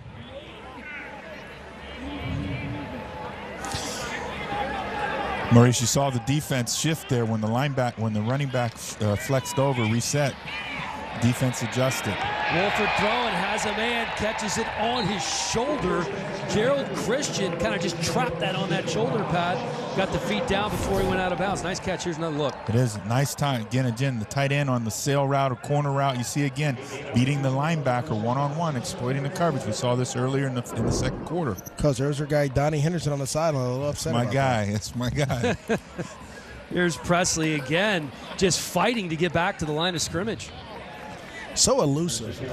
Being able to make guys miss with short areas or tight areas is a trait that running backs have to have, because you have to be creative when you get to the NFL. Yeah, you have to be able to make a guy miss, an unblocked guy, because it's going to happen occasionally. See a little miscommunication there, guys.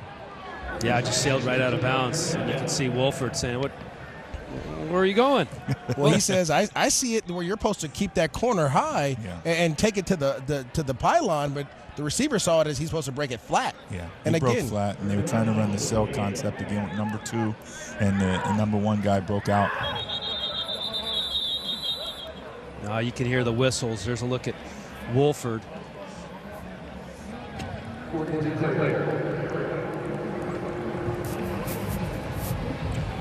And Rick Neuheisel asking what's going on. Just hydration. Yeah, a little injury. Well, you know, injury it's timeout. really going to come into effect, I think, in this football game. You know, the tempo that the Hotshots offense has been using really puts a premium on conditioning on the Stallions' defense. Silver Sealinga, 13 starts for the Patriots over 3 seasons, spent 7 years in the NFL, has a Super Bowl ring. 344 hydration is always going to be key for that young man. Coming to the desert, you know. Takes a minute. 3rd and 9. Wolford going to tuck it and run. Hey, he's no stranger to running the ball. Over 1,000 career rushing yards and 19 rushing touchdowns in Wake. Here they go back to the ball now. They're going to go up tempo here. Quarterback runs always hurt defenses, Coach. Well, you got 2 deep man under there. So everybody's got their back turned, and he's able to take off and run with it. This time, Wolford content to let Presley do the hard work, and you can't arm tackle that dude. Even if you are Mike Purcell and you weigh 328. Well, you hear on the sidelines, quit stopping. This young man is tough to tackle, so you have to make sure that you get him down or you have your arms around him. Yeah, he's going to make you bring him to the ground. 10 carries, 50 yards so far in the game for Presley. Fake the handoff to Presley and then zips it in there. There's your RPO, MJ. Well, Coach, you know, I always hear the word diva when it comes to wide receivers. I don't know any diva that's going to catch that type of ball in traffic. I tell you that much. And Ross has shown that, yes, he can dance after touchdowns and make the big plays, but also he's willing to go in there and do the dirty work as well. Ross spent last preseason with Arizona. 1st and 10 throw, nearly complete. And Davis was there. Davis been pretty active today as well. Yeah, Davis has great cover skills. Did a nice job coming back and his feet transitioning back on the receiver, and you know, really getting a hand back there, making it be a perfect thrown football. Davis out of Washington State, a former 3rd-round draft pick. Justin Stockton motioning to the right side of Wolford, gets the ball and picks up 5. Now, Davis was drafted in the 3rd round by the Dolphins, and so again, a lot of guys out here that were picked high in the draft, and an opportunity now to show that they deserve an opportunity to get back in the National Football League. And sometimes it's not about the situation; you just may not be mature enough to handle those things, and you need to come back, get it some time off, get cut, remature, and then get back out there so you can play. That street is cold. Yeah, it Maurice, is cold. The street is cold. 3rd and 7, Stockton in the game next to Wolford. Wolford thinking about it, gets rid of it. Good throw, but also good coverage. C.J. Smith was all over him. Yeah. Nice job here with quarterback. I mean, both sides. A good job by the quarterback, eluding the pressure, coming back, and then giving his receiver an opportunity to try to come up with the play. I would like the receiver to go with the ball with his thumbs touching each other, not the pinkies together. But again, you know, those are little things that you'll work on. Huff's a guy who's been in this league and has played with the Eagles, and talking with Coach Newsline, he's one of those other playmakers that they're looking to have a big day. Here we see one of the things with the kicking situation here. We also have a K-ball being employed in this game as well in the Alliance League. So they had the wrong football in there, and the long snapper identified it, and we got the right ball in there now.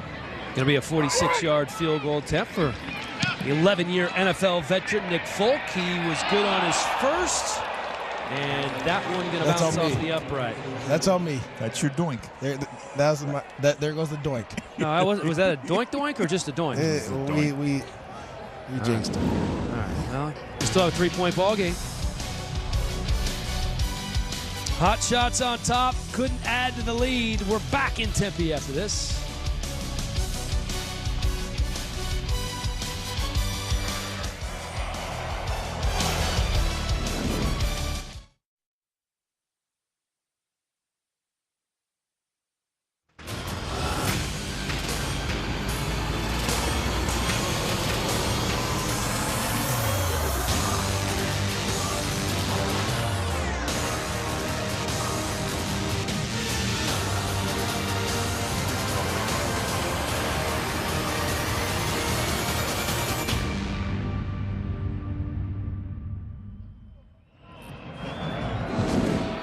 Welcome back to Sun Devils Stadium. That is a good look at Matt Linehan, now in at quarterback for Josh Woodrum. Matt Linehan, coached by his dad, Scott, at Idaho, a native of Orchard Park, Minnesota. Got a cup of coffee with the Bengals and the Vikings in minicamp. This is a kid that's not afraid to throw the ball around the yard. Threw for 476 yards back in 2016 in a bowl game. Yeah, Matt has good height, stature. We had him in rookie camp last year, and he did a nice job. You know, he's a smart player, as you would expect, being a coach's son. Everybody's screaming when the ball went on the ground. Raheem Yates on the tackle after the 3-yard gain. He was down. So here's what happened to Woodrum. This was just before halftime, and you could see he grabbed that left hammy as he was going down. And we're not going to see him, not likely to see him the rest of the game, as his pad's already off. Quarterbacks aren't used to running and having that quick twitch. Handoff. And Juanio met right away. There's our man. Will Sutton was in there again. There's a look at the numbers for Woodrum in his first game in the Alliance. Will Sutton and Eric Dargan there at the line of scrimmage. I think the interesting thing, again, different than we have in the National Football League right now, we do have a third quarterback dressed tonight. So when we can bring the third quarterback in the game if something would happen to Linehan. And that third quarterback would be Austin Allen out of Arkansas. 3rd and 6 here for Linehan. Has a man complete to his tight end, Denham. First down, Stallions.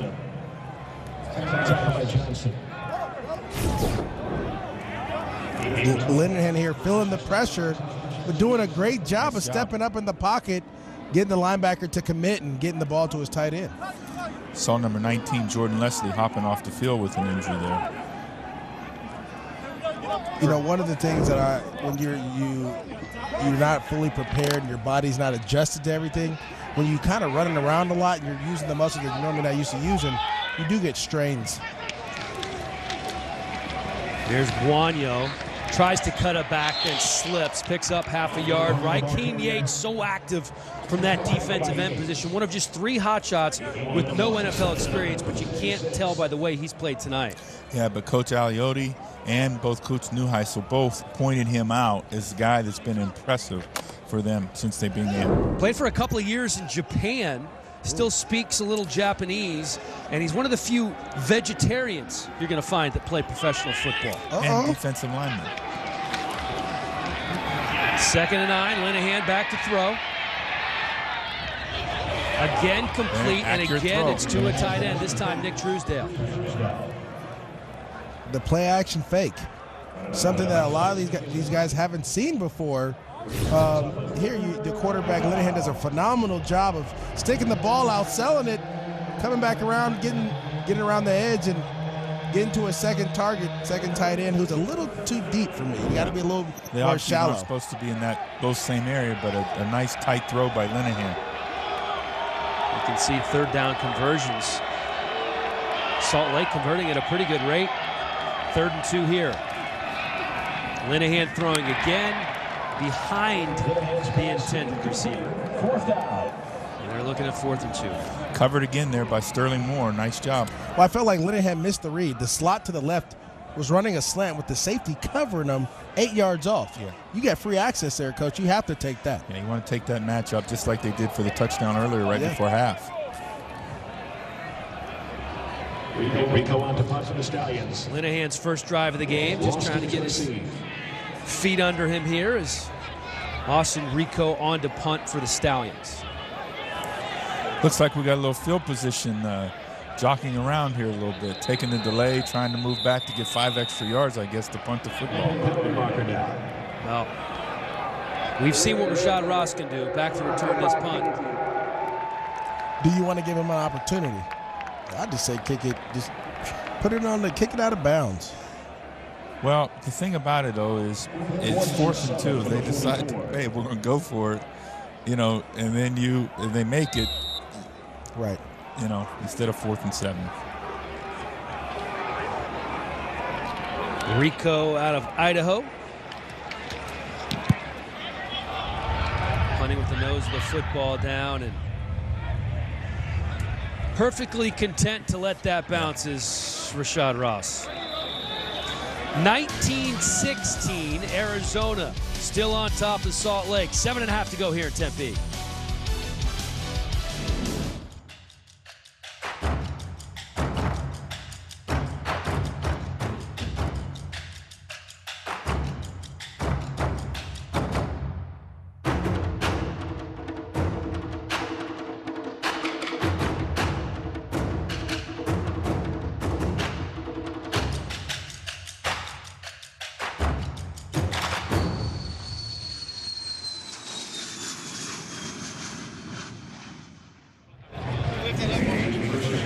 Pretty good way to get around is Wheels Up. Our Sky Camp tonight is brought to you by Wheels Up.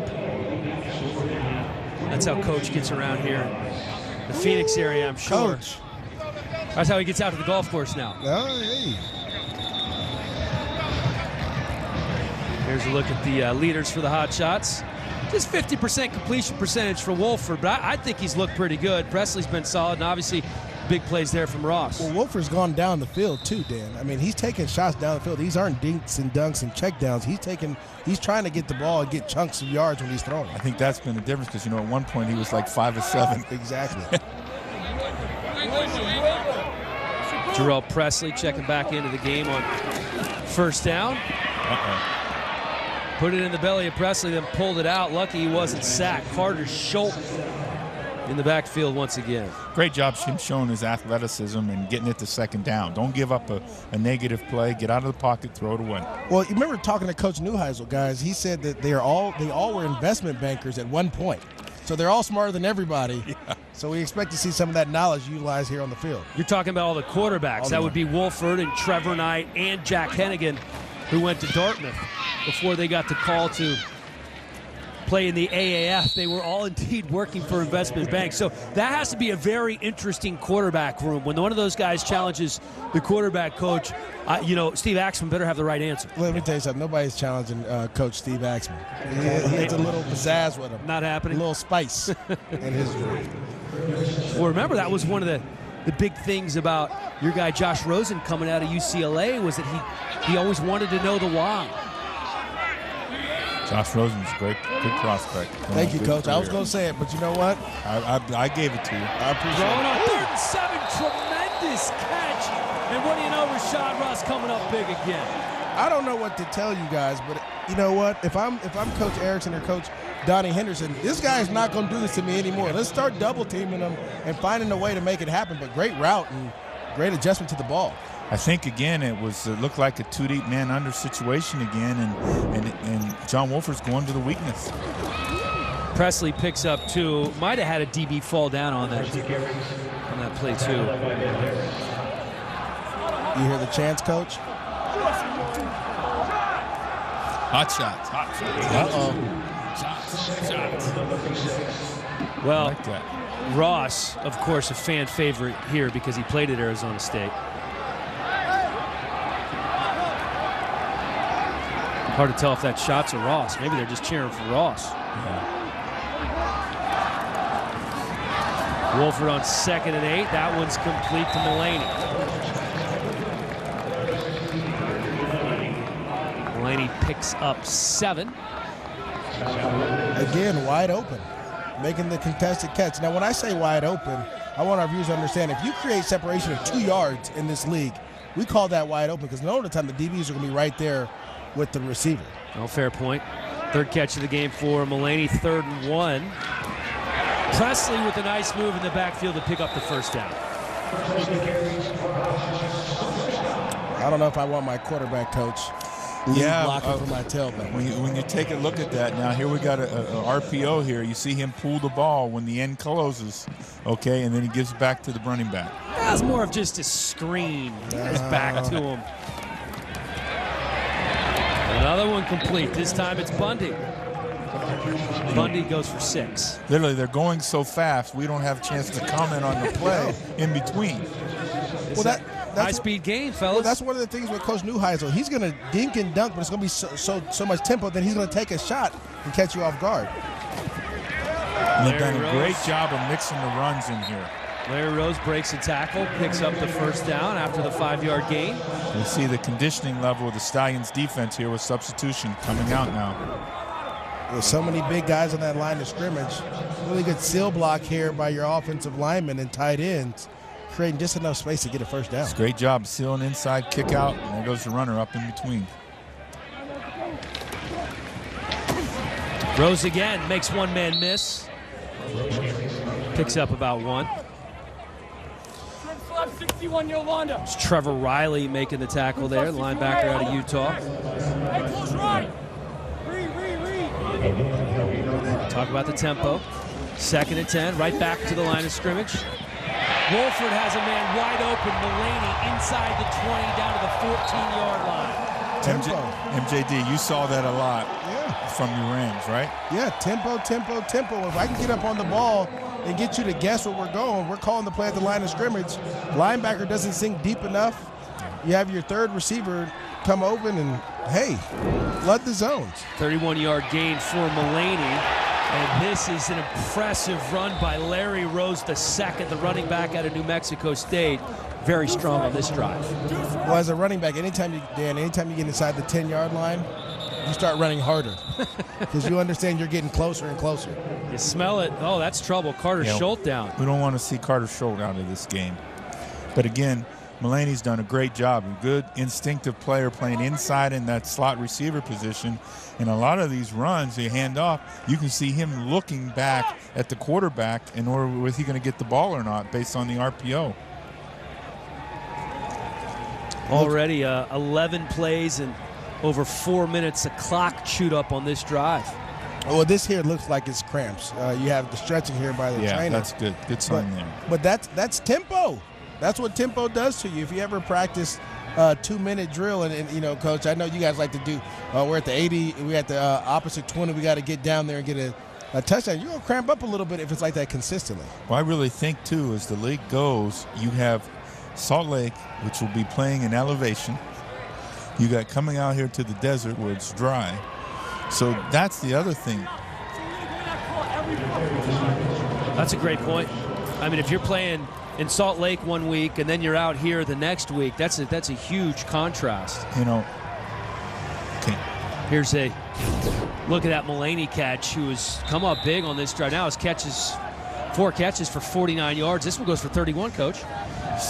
So, Maurice, you see they're playing a 3-deep zone, Dan, and the linebacker, the weak side backer, doesn't get any depth. They eat up number 1 on the outside sail move, and then now he's inside working basically one-on-one versus a linebacker.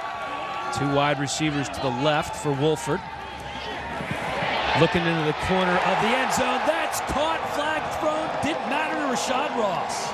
Well, I don't know. This may be on the offense. They may call push-off here, but if not, if they don't, I tell you what, Ross is a guy that is making a name for himself right now.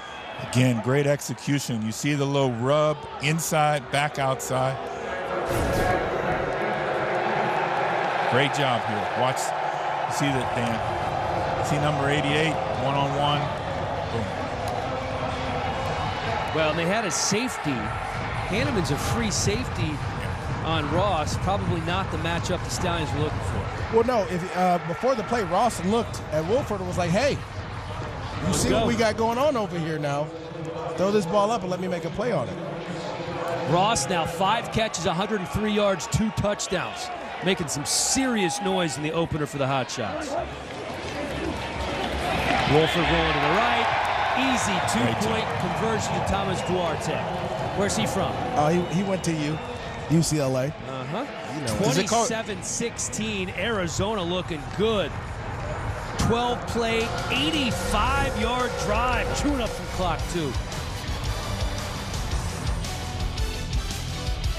The touchdown to Ross, the 2-point conversion to Duarte. This offense is rolling. We'd do anything for each other, but this time, those bonds were definitely tested. Frog leg for my baby brother. Don't frogs have like 2 legs? So I should have 2 of these. Since I'm active duty and she's family, I was able to set my sister up with a sweet membership from Navy Federal. If you hold it closer, it looks bigger. Eat your food. My big sis likes to make tiny food, and I'm okay with that. Navy Federal Credit Union. Our members are the mission. How about Rashad Ross? Couple of touchdowns so far today. 3 touchdown passes for his quarterback, John Wolford. That's what I want to say, Dan. We expected to see some offense from this Arizona team, and indeed we have. Pretty good numbers for Ross. No stranger to the National Football League. Played 22 games from 2014 to 2016. 2 with Chicago and 20 with the Redskins. And now it's Linehan again. Pass tipped and pass picked. Steven Johnson, just the 2nd series of the game for Linehan, and he turns it over. Yeah, really nice job there by number 51, Edmund Robinson again, who's made some plays this evening. Gets up, is able to tip the football right there at the line, off the line of scrimmage, covering the tight end. You know, he's able to slough back, and then Stevie Johnson comes up with the play. Tips and overthrows. We say that all the time. Got to get defense. those. Well, Coach, you know what? Great design here by the Stallions. You have a guy wide open. You just, when you're on the roll, you got to put a little bit more touch on the ball to get it over the defender so that your receiver has a chance. But Stevie Johnson, Johnny on the spot, catching the ball. I just like to see a little bit more creativity when you have the ball in your hands. You want to see him run for a touchdown. Man, he's a linebacker. He probably played running back in youth football the way he adjusted to make the ball. How about the fact this defense has 3 takeaways so far? And the offense trying to make the Stallions pay, and so far they do. My goodness, Jarrell Presley doing it on the ground and through the air. So many weapons on this Hot Shots team offensively. Sometimes it may be Ross, sometimes it may be Presley, it could be Huff. There's so many guys you have to look out for. Your tight ends are making plays as well. Wolford is just dealing right now. Here we go. We have 26 running out and up. Coach, we love those type of things. Love those. A nice wheel with the linebacker trailing. I mean, I'll take that all day. And it's a sudden change shot again. Isolating the linebacker, sudden change, and we get a shot down the field. Yeah, what you love, they go for 2 here. That's Presley's first catch of the game. Not too shabby, 30-yard touchdown. Justin Stockton checking into the game. Quick pass, and another 2-point conversion is good. It's Mulaney in for 2. That play is notoriously known from the New Orleans Saints. They love to run that play to their big-time receiver, Michael Thomas, motion them inside, throw a quick pass, have a receiver screen right there set up.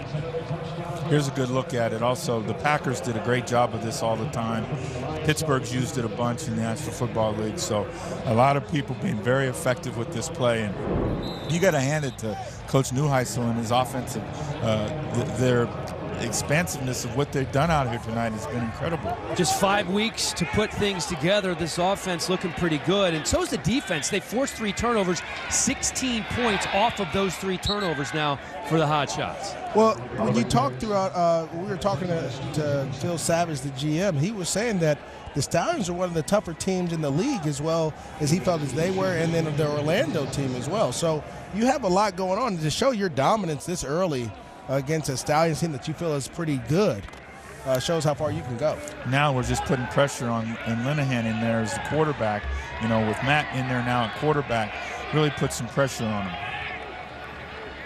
Linehan once again, the backup quarterback, filling in for Josh Woodrum, who left the game with a hamstring injury. Tough running by Brandon Oliver, puts his head down, picks up the first down. I've seen that run before. I've seen you do that run before. I've seen him do that run before in San Diego. Great job of just understanding, listen, if there's nothing to the right, cut back to the left. I promise you there's something going to be there. Finds a way, and then, you know, it's my guy from the University of California, Los Angeles misses a tackle, but it's okay because he had the defenders there to help save him. He does a nice job, though, of riding the wave all the way back. Linehan quickly out to Anderson. And Anderson picks up a first down, so the Stallions offense moving. Get your quarterback comfortable by throwing a little quick game. Hitches all around. You figure out which guy is off. Catch it one step, let it rip. Well, Coach Erickson and Coach Lopano are doing a good job of letting Matt play within himself. You know, they're not panicking here and just throwing the ball around a lot. They're going to drive the football. They figure there's a lot of time left. Let's get back in this football game. 45 seconds to go here in the third. Linehan working on great job first down. Cadence. Obviously a flag on the play after Marcus Hardinson looked like he was the man who jumped. Coach, what do you think it's like to you're trying to develop guys, but you're also trying to win? How do you kind of balance that? Well, I think the development comes with the repetition of being out here. Outside. You know, and when they're coming to these games, these coaches are competitive, man. And as we know, these players are competitive, and it's all about they want to win the championship. So the development's coming. My opportunity to get out here and prove that I can play, and I want to be out here full time. You know, Marcus Hardison, who didn't start the game, you know, it's a critical error there. Don't be offsides. He was taught that in Cincinnati. Oh, coach. But of course he was. Linehan on 1st and 5. Complete, very close to the first down. Complete to Baldery. And that's Baldery. Pushed out by Kalen Burnett, who I played with in Oakland. And I'll tell you a story on the back end about what he did to me in practice, Coach. It wasn't the best. I can't wait to hear that. In the TV business, that's what we call a very good tease, MJD. I'm learning, Dan.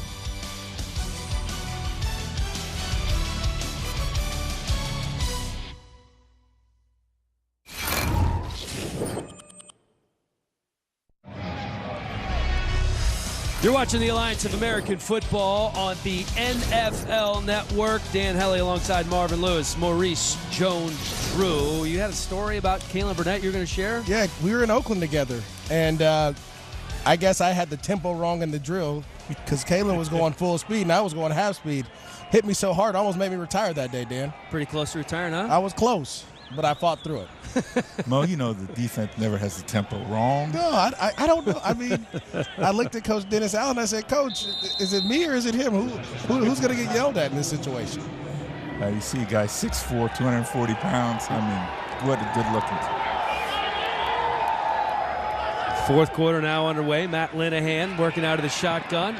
Pressure, dumps it off to Oliver. Oliver inside the 40, down to almost the 35-yard line.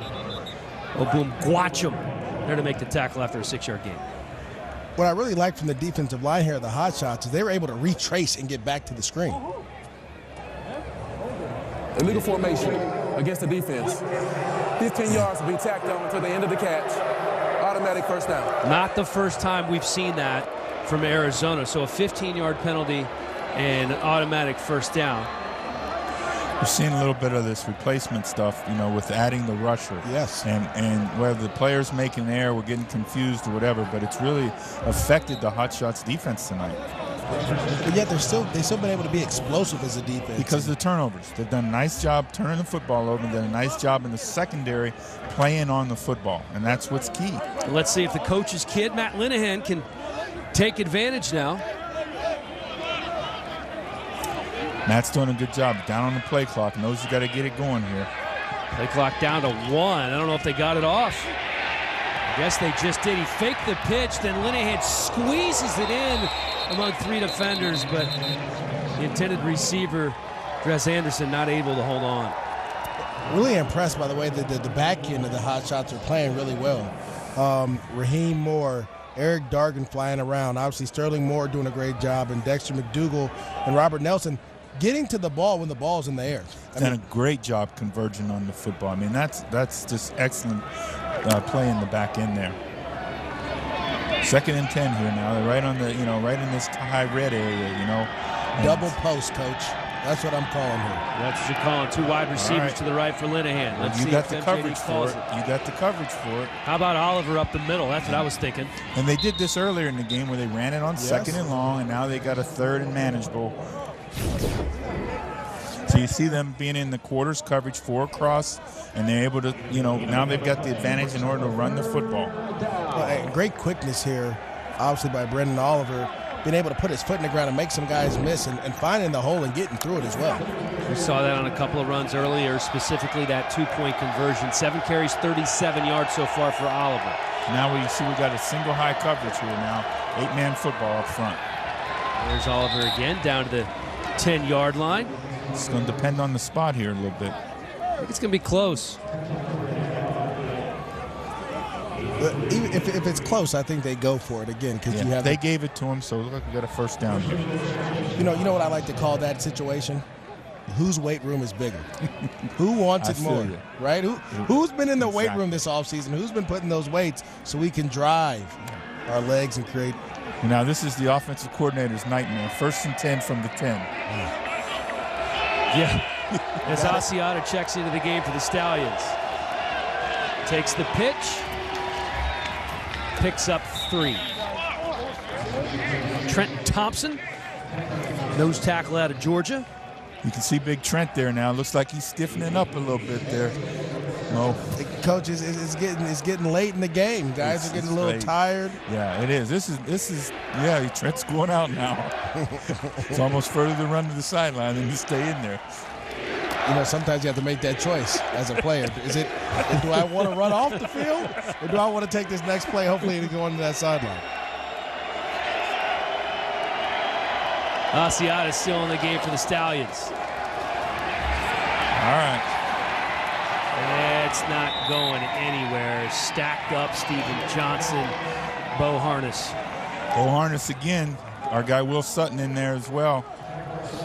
So impressed with Will Sutton, though. At Arizona State, he was known as a pass rusher. Yeah. Tonight, I mean, he is stuffing the run. Yeah, he was one of those tweener guys, good athlete, interior player, who's played with a lot of vertical penetration here at ASU. Gave UCLA a lot of problems at Arizona State. I didn't like it. And when he went to Chicago, they were playing a 4-down front, and he was effective, you know, for that. You can see the time eating up on this drive. We're coming up on 6 minutes for the Stallions. Linehan to the end zone, back in the end zone, great caught. job. Nick Truesdale gets both feet down. Tight end's doing some work for the Stallions tonight. Well, tight ends in the red zone, those are your go-to guys because they have such a big target. You're able to throw the ball up. Well, first of all, great job identifying it, getting the ball to him high in the back end of the end zone. 1-2. Nice Tony job toe by tap. Truesdell with his feet, but Matt Linehan with that throw, his delivery, the high delivery, good accurate throw, tight, high, up on his eyes. It's us or nobody, as the offensive coaches say. Yeah, you got to have a guy that can jump and almost dunk on the goalpost. That's to catch right. That. And that's where you tell him you're going to put it. So he's expecting the ball up there. Tremendous athleticism for a guy that's 6'5", 250, 2-point conversion here. Linehan with time tries to thread the needle to Asiata. Stephen Johnson got a hand on it. So it's going to remain 35-22, just over 11 and a half minutes to go in the first game of the season for the Salt Lake Stallions and the Arizona Hotshots. Touchdown pass from Matt Linehan, his first of the season, to Nick Truesdale.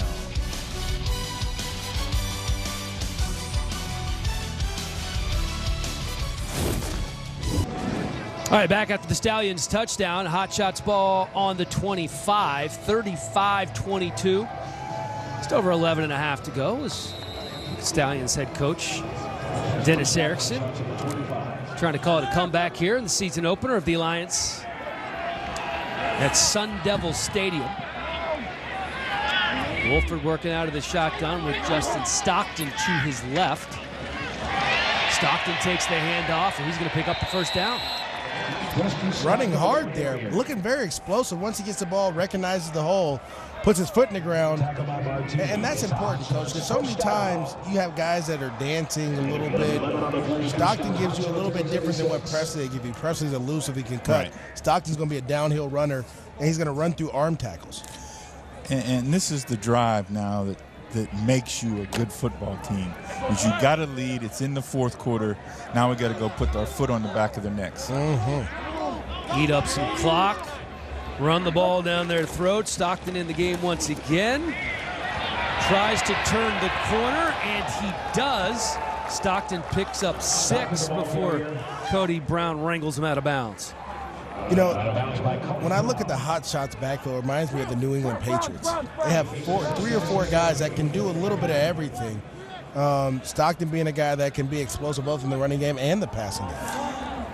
That's one of the things that Phil Savage told me he thought about in their camp, that they had to release running backs that he felt all were good enough to play, and which was impressive. Running backs to wide receivers, Mulaney on that catch. You talk about the versatility of these guys. Larry Rose, 133 catches during his college career. There's that rushing stat you talked about earlier, Dan, and the Hotshots are leading it right now. Faking the handoff here. Wolford rolling out to his right. And he's keeping it. He's a smart player, you know. Investment banker, Coach. What do you expect? Well, valid point. He's having fun now, right? Yeah. You know, then he'll go back to that. Yeah, you know, he still loves the game. To get a chance in the National Football League, and then he got that to fall back on. And how about the fact you're going to make a little money in this league now? You signed a 3-year, $250,000 contract, exactly. And the really cool thing is they have the potential to earn significantly more money through performance bonuses. And they're performing tonight.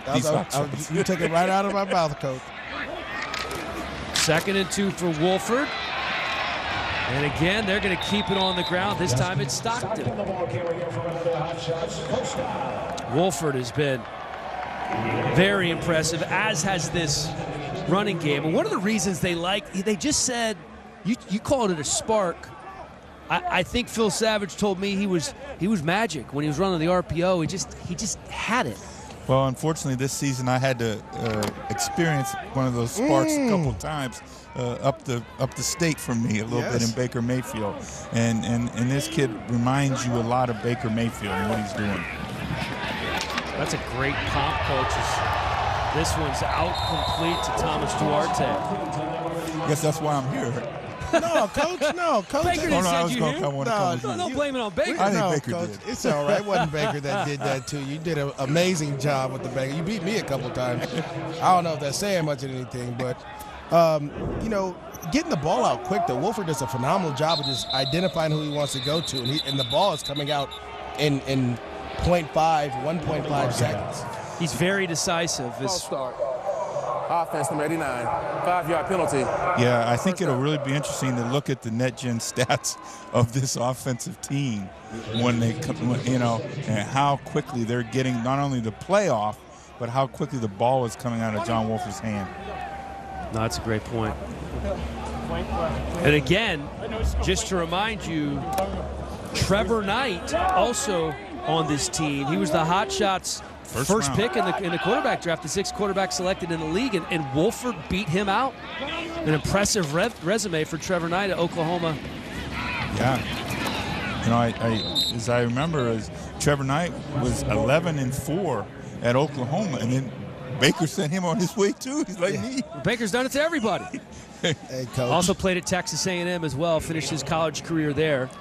We did expect and could see him at some point tonight. A very gifted athlete, good running quarterback. Can run really well. Ran well at the combine. But also maybe a package later down the road, right? In some tough games, you may have a package for him and his ability to run. We're getting down under 7 minutes, man, in this game. And again, these are the kind of drives that define you as a football team. Wolford pressured. Just tuck it away and He's go. He's going to do it again. Wolford carries. Smart play. Smart football player. Not only is he smart, Coach, but he's athletic as well. He has the speed and can run. Reminds me, and I may be a little crazy with this, but Russell Wilson, the ability to run, knows when to slide, knows how to get down before things get a little dangerous for you. There's Brant Weiss down again. That's the second time we have seen Weiss go down with an injury this ball game. I'm loving all the comps that you guys are giving. I'm hoping those keep coming the rest of the way. I didn't think Baker, but as soon as you say Baker, I'm thinking, he does look a little bit like him in terms of body type and how he moves out there in terms of Wolford. I had the opportunity to stand on the sideline and witness it a couple of times, but just when you watched him, when he got the opportunity to go in the football game this year against the Jets, and the magic that he showed and how he sparked the football team and literally turned their season around. Yeah, it was very impressive, and that one of the more desirable jobs this year in Cleveland because of Baker Mayfield. Well, I really think the staff there, they Hugh, and when he was there as the head coach, and they did a good job of drafting players, and they've got good talent there with the Cleveland Browns. They did a good job of acquiring draft picks as well.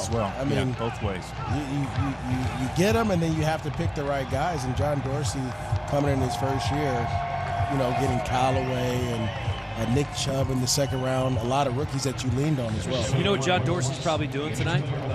Listening. Yep. You better be. I'll bet you he's watching. He should be. He's a football junkie. Why wouldn't you be? It's your job. This is where all these guys are trying to get back, is to the NFL, obviously. And Brant Weiss helped off the field. And there are a number of guys on this field tonight that look like NFL players. There's a reason that 80%, 81% of the league at some point in their NFL or in their careers have signed NFL contracts. Rick Neuheisel. Again, big third down here now. And John Wolford needs to do a nice job. Just take care of the football here. We got points. Okay, let's not force it. 3rd and 11, they're going to run the draw. And Presley carries. Presley taken down right at the line of scrimmage by Darius Hamilton.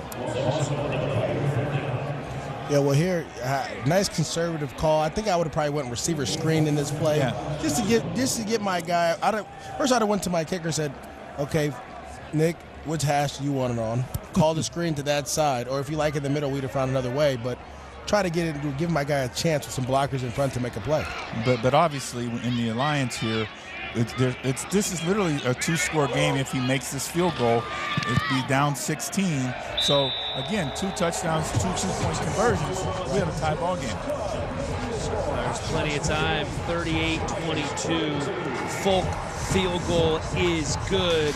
Hot Shots put more points on the board. Can they eclipse the 40 scored by Orlando?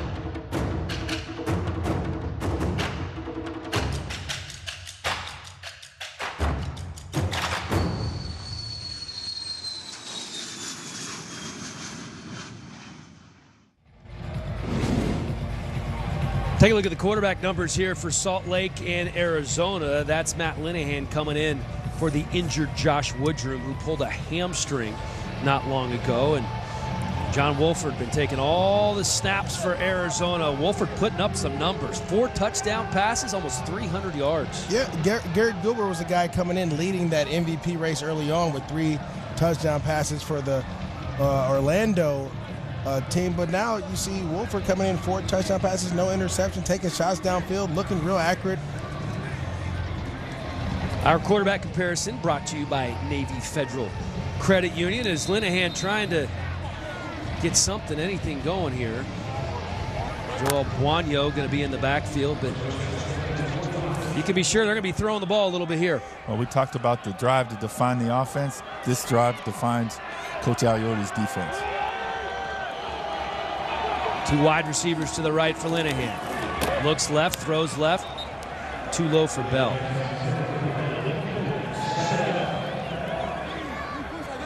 Bell is a great player at the University of Nebraska. Tremendous receiver. I don't know if you remember the catches he made, but he knew he had that big afro then, and when he'd make those game-winning catches, he'd take his helmet off, and you see all this hair. It's exciting to see him out here as well, getting an opportunity to show what he can do. First Nebraska player with 400 or more receiving yards 4 years in a row. This time they keep it on the ground. Buonio about 4 yards shy of the first. Well, again, there's that draw run on second down, trying to get half of it back to make it a more third and manageable situation. Next week when they play Birmingham, they'll be sitting on those plays. Oh, yes, they will.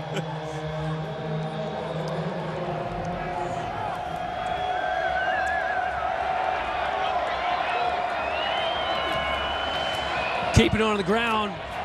Buonio not going anywhere. Stacked up, Raheem Yates sends him to the turf after a gain of 1. Will Sutton there as well. MJD, I think they got to go for it here. They can't afford to give the ball back, needing 2 scores. Well, the running back, you had a hold there. You just got to run in there. When you see that little glimpse, it's going to close quickly, but if you're able to squeeze through there, you may have an opportunity. He has 2 defenders overran the play.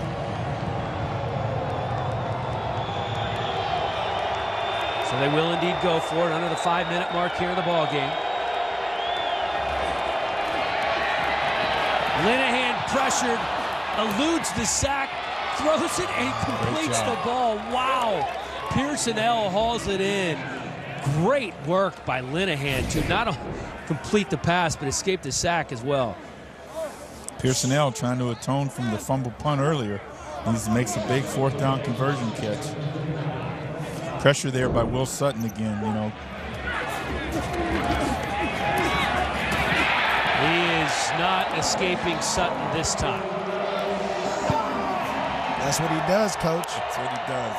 He's going to find ways. He's going to get that interior pressure. We hear so much about Aaron Donald and how hard it is to be able to stop. You have a guy in Cincinnati who's with you. Geno Atkins, who proved that you don't have to be 6'3" to be effective. 6'4" is an effective inside rusher. Aaron Donald, comes in the league and hits the ground running as well. But what those guys don't get credit for is Geno, particularly how great he plays the run. Yes. Back to throw on 2nd and 17. Oliver can't hold on. If you look at what they did here, Coach Iota with more of a drop 8 coverage there now. Again, showing like they're coming pressure and then dropping 8 defenders. This defense is flying around as well. And different guys are dropping out. Yeah. And that's the key is when you're running the 3-4 defense, you don't have to rush all 5, and you can just pick 2 guys to rush. You can pick 3, you can pick 4. Just be different guys that you have to account for, and it messes up your protections.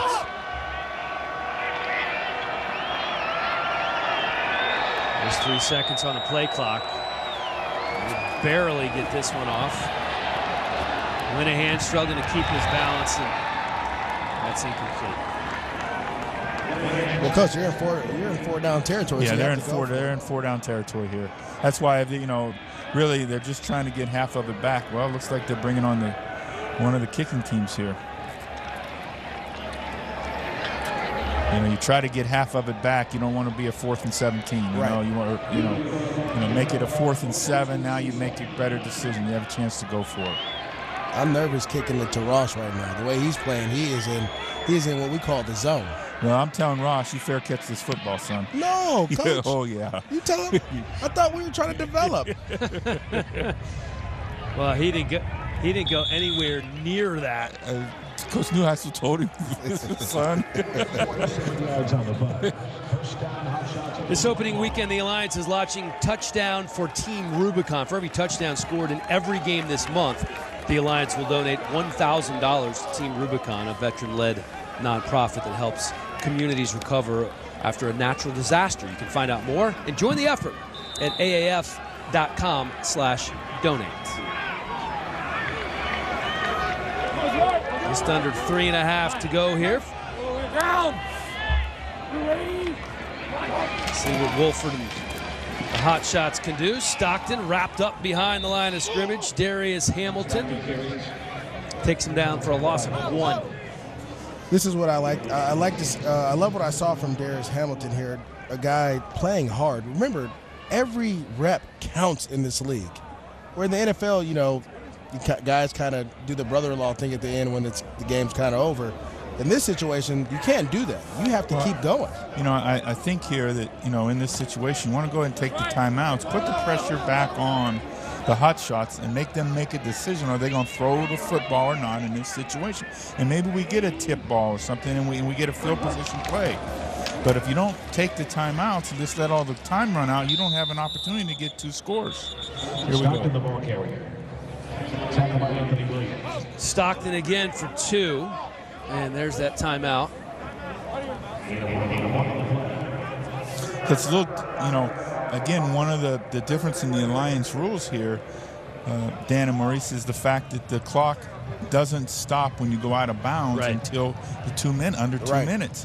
It's not like the NFL when it's 5 and in the second half. So you have to think about taking your timeouts, I think, a little earlier. And that's something that I'm sure coaches, players, the learning curve, the learning process is taking part for everybody right now. This is the opening week of the Alliance, brand new football league, and trying really to do something that's never been done before. It's a good shot of the wide receiver coach there, Jennifer King. Yeah, Jennifer King is really a great story. She was played in a women's professional football league, became a college basketball coach. And we're going to see some flags flying everywhere. And then last year at the Pro Bowl in Orlando, the NFL held a forum, and she met Ron Rivera at that forum. And Rivera was impressed enough to bring her to Carolina for the mini camps and then for training camp. She was there throughout the preseason. And after that, Hines Ward reached out to her from the Alliance and said, would you be interested in being an assistant football coach? And she said, heck yeah.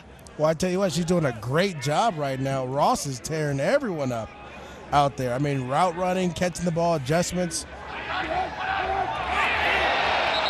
We're going to have another one. Again, our guy, John Wolford, showing his intelligence, showing his play, you know, just the ability to play football. And, you know. I think it might have been 92, which is Handsome Tanielu. You know, using the voice inflection, drawing the defense off sides. Is that the best first name encroachment in the world? Defense number 92. Or what? It's second to Maurice, but it's all right though. First down. You got a lot to live up to if your first name's Handsome. Because if you're not, well, you kind of have legs like that, though. You see his thighs on those vegan legs. Hey, Coach, I'm working out trying to lose all this, man. Hey, you never know, though. That's right. Come back as the inside tackle. No, Coach. See?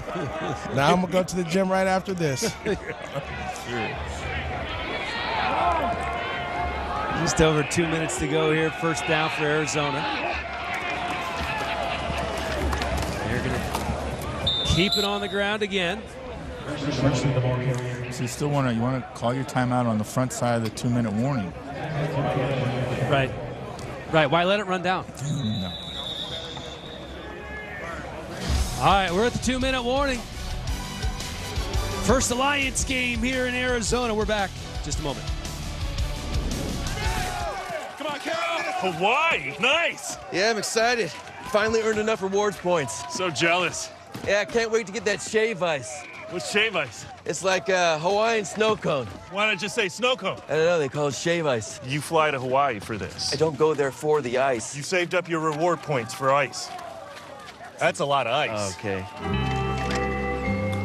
Go Rewards credit card from Navy Federal Credit Union. Our members are the mission. You can join us next week for a couple more games on NFL Network Saturday at 8 Eastern. It's going to be these Hot Shots taking on the Memphis Express. I'll be on the call there along with Brian Billick and Mike Smith. And Sunday at 8, it's the Atlanta Legends in lovely San Diego, California. They'll be playing the San Diego Fleet. 2 games in one weekend on NFL Network. Does not get any better than that. I get a little camera time. Steven Johnson, well earned.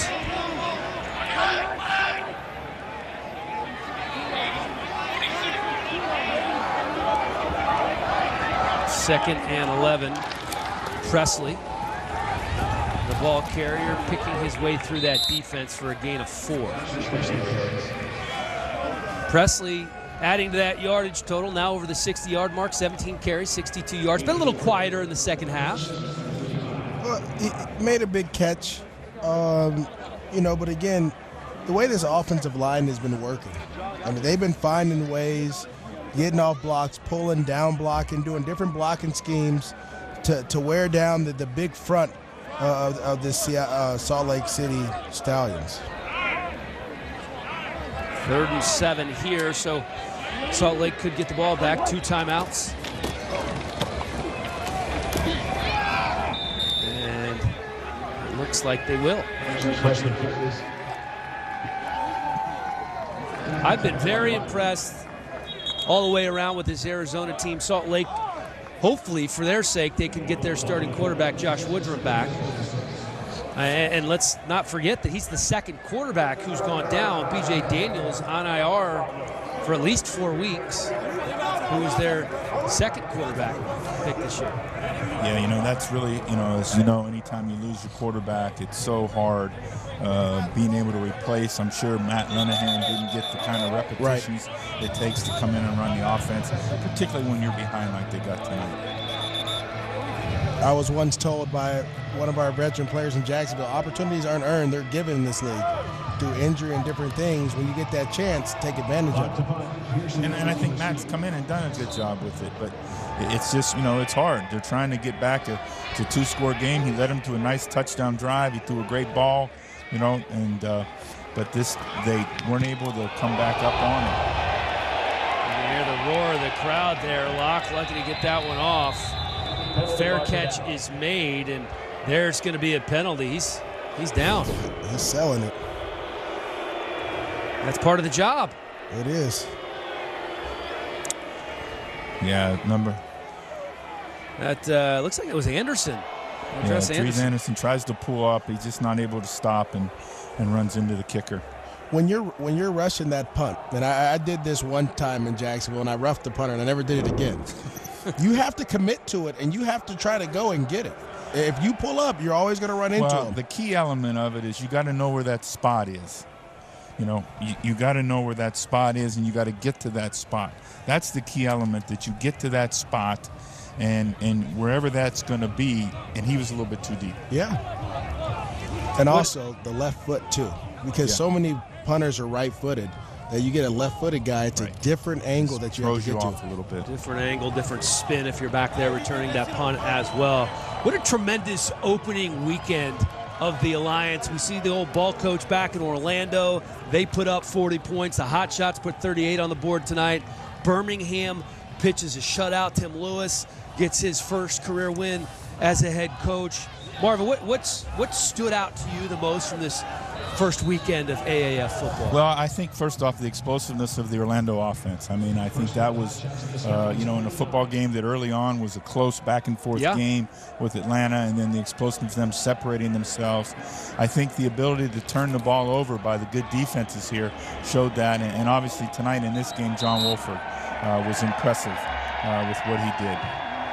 Yeah, and let's not forget Rashad Ross, who was absolutely awesome in front of his hometown fans as we take a look at his team, the Arizona Hotshots remaining schedule. They're going to be in Memphis next week. I'm going to be on the call for that game. Then they're going to Salt Lake. That's going to be the first game that's actually in Salt Lake. That could be, who knows, there could be a foot of snow on the ground in Salt Lake. Yeah, they're going to play up at, Rice-Eccles Stadium there at University of Utah campus. So, the elements could play a factor in this league, like we said earlier. The elevation of Salt Lake, the dryness here. The clock is winding down. The first ever game between the Arizona Hotshots and the Salt Lake Stallions. Dennis Erickson hugging it out. He's been around so long, I'm sure he knows almost everybody on this football field. But it's a big win for Rick Neuheisel and his Hotshots, who definitely look like one of the more impressive teams in this league. Hopefully for the Stallions, they can get a healthy quarterback back in the lineup in Josh Woodrum, who goes down with a hamstring injury. What a tremendous, tremendous first week it has been for the Alliance. Success across the board. It's just week 1. 9 more regular season weeks are on the way. Glad to be a part of it. For Marvin Lewis and Maurice Jones-Drew and our tremendous production staff, I'm Dan Helly. Everybody have a great rest of your weekend.